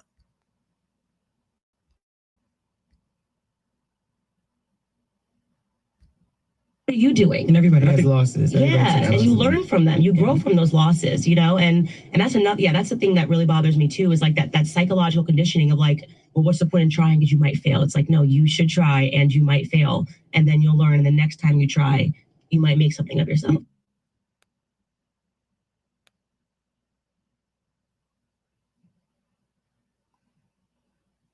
So just looking at going through the Breakfast Club videos, okay? The Breakfast Club videos.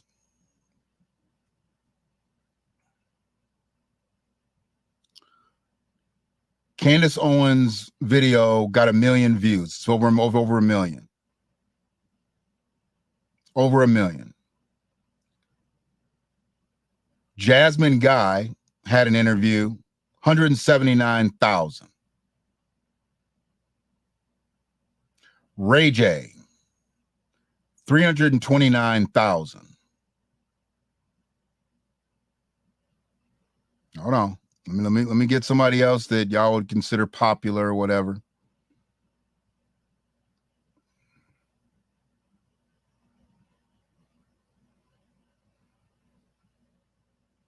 That's her interview. Who else? That's Ray J. Jermaine Dupri, 222,000. There's like 3-4 people there. 3-4 people whose interviews don't equal Candace Owens' interview. Okay? So there's a reason that they obviously put Candace Owens up. Like I said, they did it after Joe Budden, so I knew that was coming. The fact that they hadn't interviewed Candace Owens before Joe Budden was strange to me, but I definitely knew they were going to do it after. And her talking about life being better under Trump, it's for some people because of the checks, because of the money that they got. But they really weren't living better. They just had more to spend. Just because you have more to spend temporarily does not mean you're living better. If you've got more to spend on a permanent basis, you're living better. But that money wasn't permanent. That money wasn't even real. And for most people, it didn't amount to nothing or really account to nothing. No, you brought up show me. It means personal experiences and stories. Not quite sure how that's rolling out, Dr. Cynthia. Dr. Trump's Donald Trump's wealth and social capital is far different from our realities. Absolutely. Absolutely. But when he files bankruptcy, it means he failed. Just like when a mom and pop business means they failed too.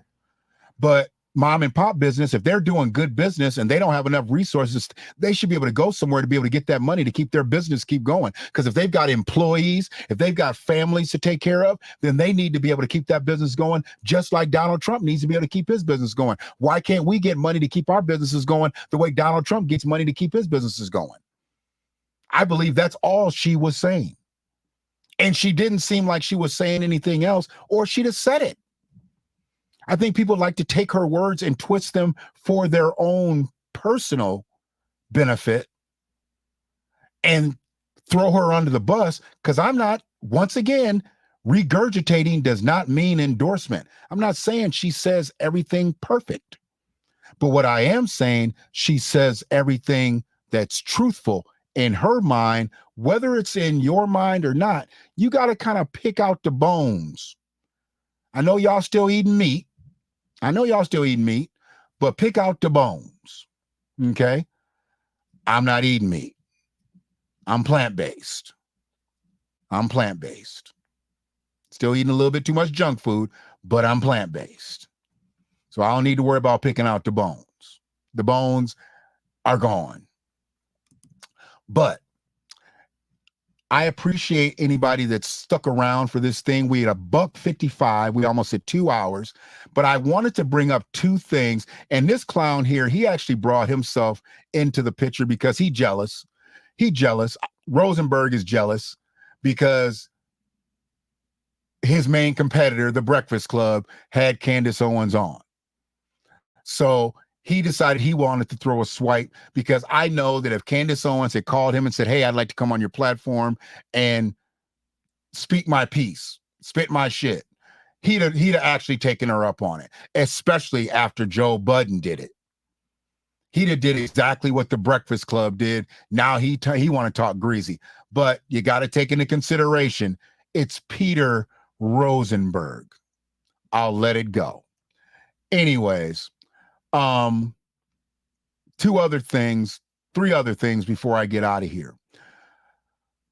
As a cannabis advocate, as a cannabis user, I've always tried to be on the right side of history with this stuff. And I knew that they were going to goofy up the game and start pushing things towards children. I knew this was going to happen. I knew it. And I didn't want it to get to a situation to where I didn't speak on things. When I see problematic situations in the cannabis industry, I tend to bring them up. This actually transcends, because I believe it's not only for cannabis, but it's for nicotine as well. I get it, fam. I get it. She may be problematic in her own way, but for what I'm talking about today, she can't be no more of a problem after this interview than she was before it. Okay? Because I'm not trying to go viral, as per X said. You know, I'm not trying to go viral on you live stream. So anyways, but this situation right here, it got my eye and got my ire. It did. They've not only figured out a way to direct these products that should be meant only for adults, right to kids, but now look at what they done did. They've got a writing implement that actually spits out ink. It actually is an ink pen, but it's built for a vape cartridge, a rechargeable vape cartridge, a super discreet vape cartridge, and it's universal. And look at the little quote on the side. It's just a pen, bro, because most people are going to see it and they're not even going to know that it's an actual vape pen. until they crack it open, because it doesn't look like a vape pen. It looks like an ink pen. And it looks like they've got them in a couple of different ways where it's just a black. I got an ink pen that actually looks just like that black one, but it's not a vape pen, because I don't need super discreet vape devices. I've left my vape pen around places, and my grandkids have actually seen it and looked at it, and they walked away. Been inquisitive enough to ask me what it was, and I said, none of your business. Because it isn't any of their business. It's mine, and it's for adults, and you keep your hands off of it. But where we are right now, this is what's in our schools, where our kids are. Of course, I know people that work in the schools, and they're constantly talking about how they have to confiscate vape pens. And then I know people that are actually turning a blind eye to it because they don't want the confrontation with the kids.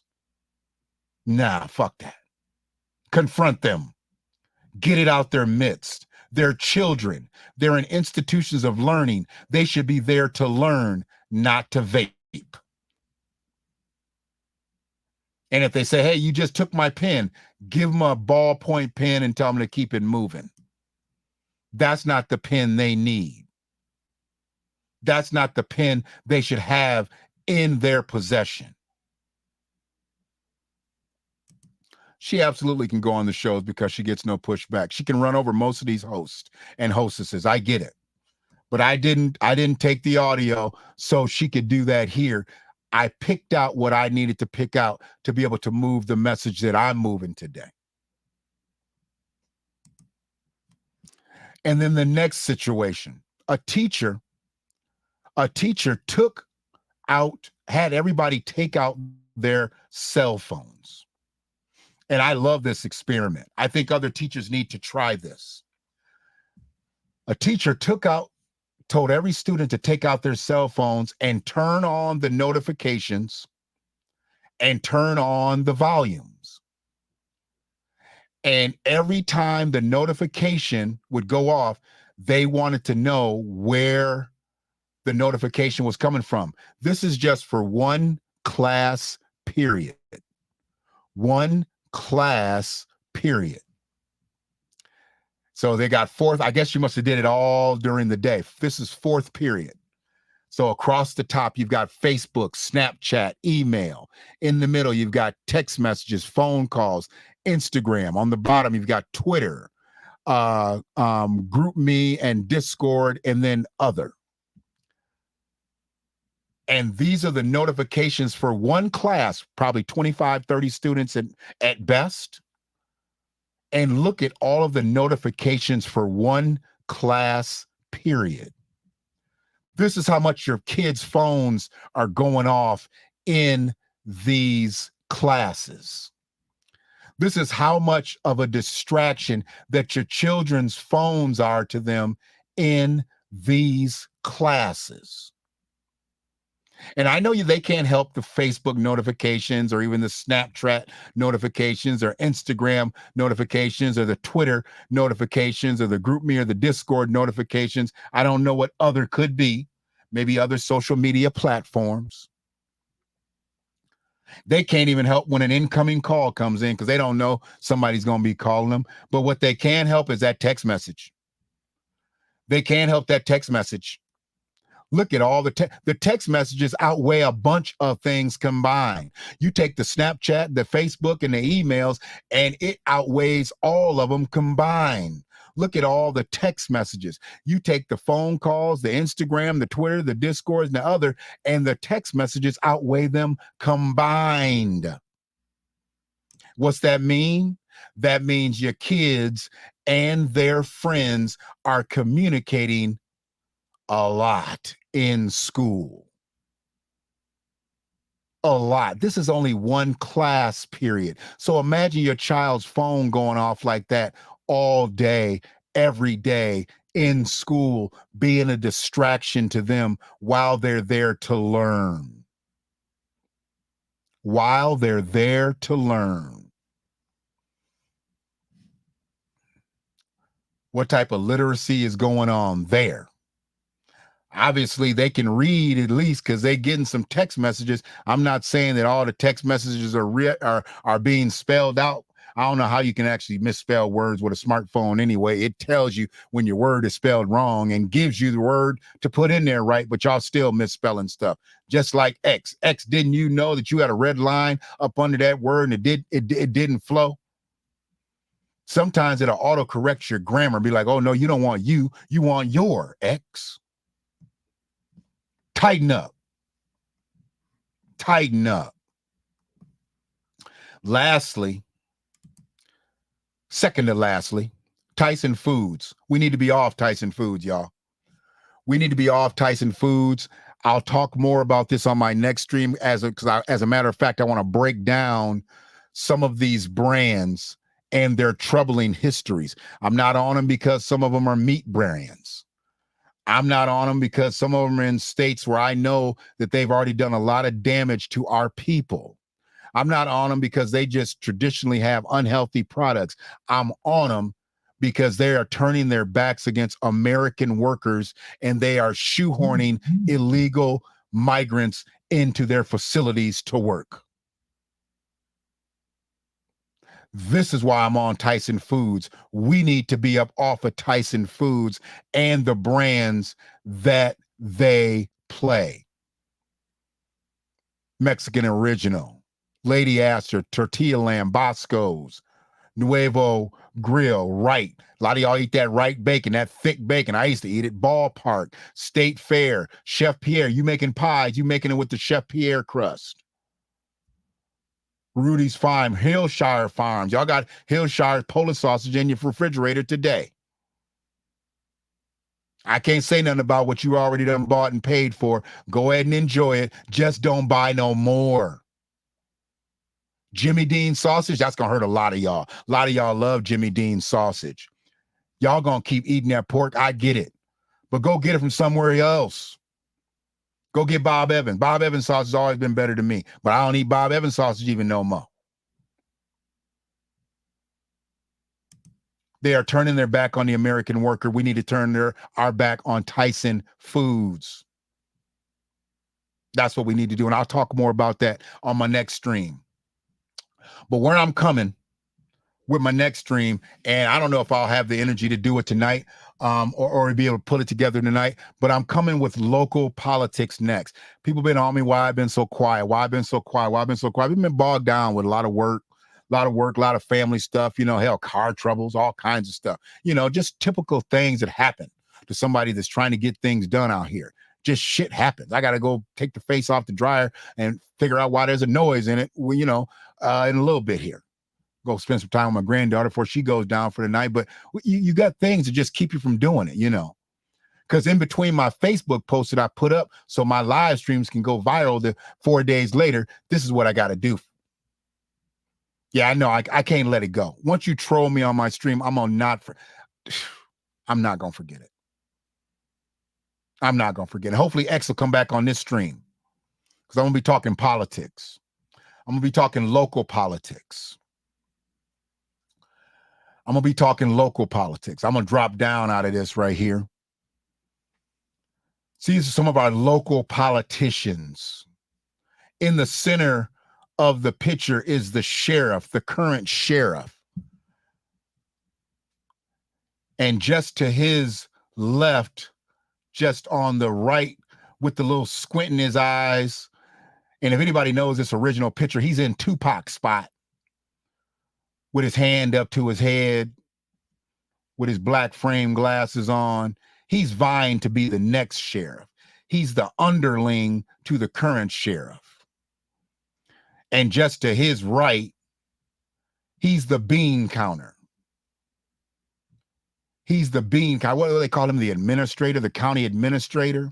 And just to his right is the DEI officer who they just found out. I guess she done spent so much money on credit cards. She done blew up plastic all over the country. And I don't think none of it's on county business. I think it's straight up personal stuff. Staying in $400-500 Airbnbs, spending $300 on a meal at a restaurant.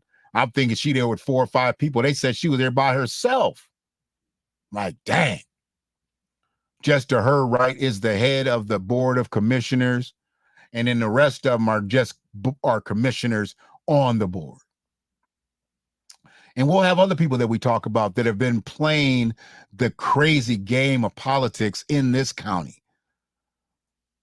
But yeah, I've stayed quiet on a lot of stuff, but I'm going to let it all go on this stream. I'm going to let it go on this stream. Absolutely. Always, Dr. Cynthia. I don't take anything that you say, any flex that you gave me. I don't take that as disrespect at all. That's what creates good dialogue. That's what creates good dialogue. I'm not insulted and embarrassed or, or nothing. That creates good dialogue. Challenge me, because I'm not always right. I always want to be coming from the right end, but I'm not always right. But yeah, we're going to be talking about some things dealing with the local politics and why they are where they are and why they can't continue to go down the path that they're going down. So I'll know here in the next probably hour or so if I'll be able to get this off. And if I do, I'll schedule it. And hopefully y'all be able to make it back.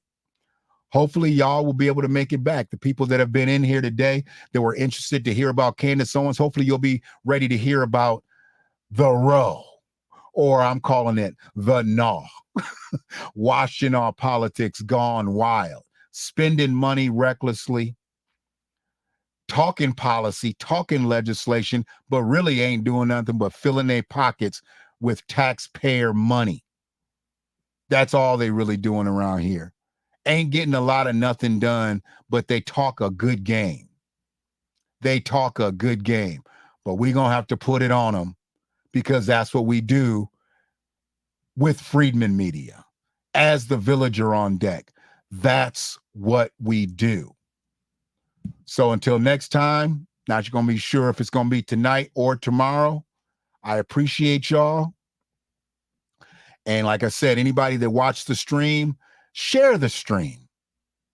Got enough of you in here. If one of y'all, if 5 of y'all share it, it'll hit another network. It'll create another type of algorithm.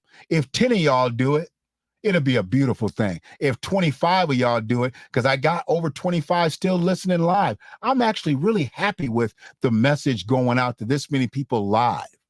I don't know from where y'all sitting right now, whether it be Twitter, whether it be YouTube, whether it be Facebook, don't even matter. I know y'all catching it. And if you stuck around this long, I know y'all liking it. Because if you didn't like it and you're just sitting around lurking, what kind of troll ass motherfucker are you?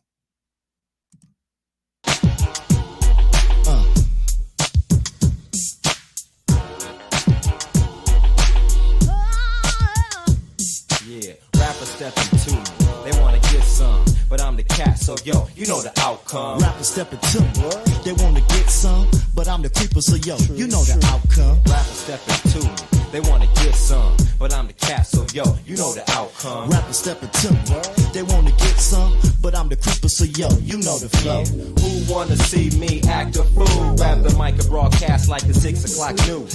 Reaching my peaks when I excite the crowd. And MCs get dealt with quick for crying out loud. I packed a little something that be rumping your subs. Back happy in the house, I'll show your MC some love. My slow flow keeps you on the go like no dose. Plus, I'm your doctor on call for the down low. It's just the light gang that functions what I bring. Like Mary J sang, I got real love for this game. Yeah. Never coming lame, I'm in the streets, not peak. What time is it? Time to play for keeps. Check it out, I'm coming with that soul. Sonic force, of course. Running rugged like a thoroughbred horse. Got my torch in my hand like I'm starting the Olympics. Microphone stays on fire cause I'm gifted. Terrific. I still got juice like high C. Plus I'm funking up your liver like 2 quarts of OD. So knock knock, who is it? It's your fat MC. Once again, ready to bounce down these roads and streets. Yeah.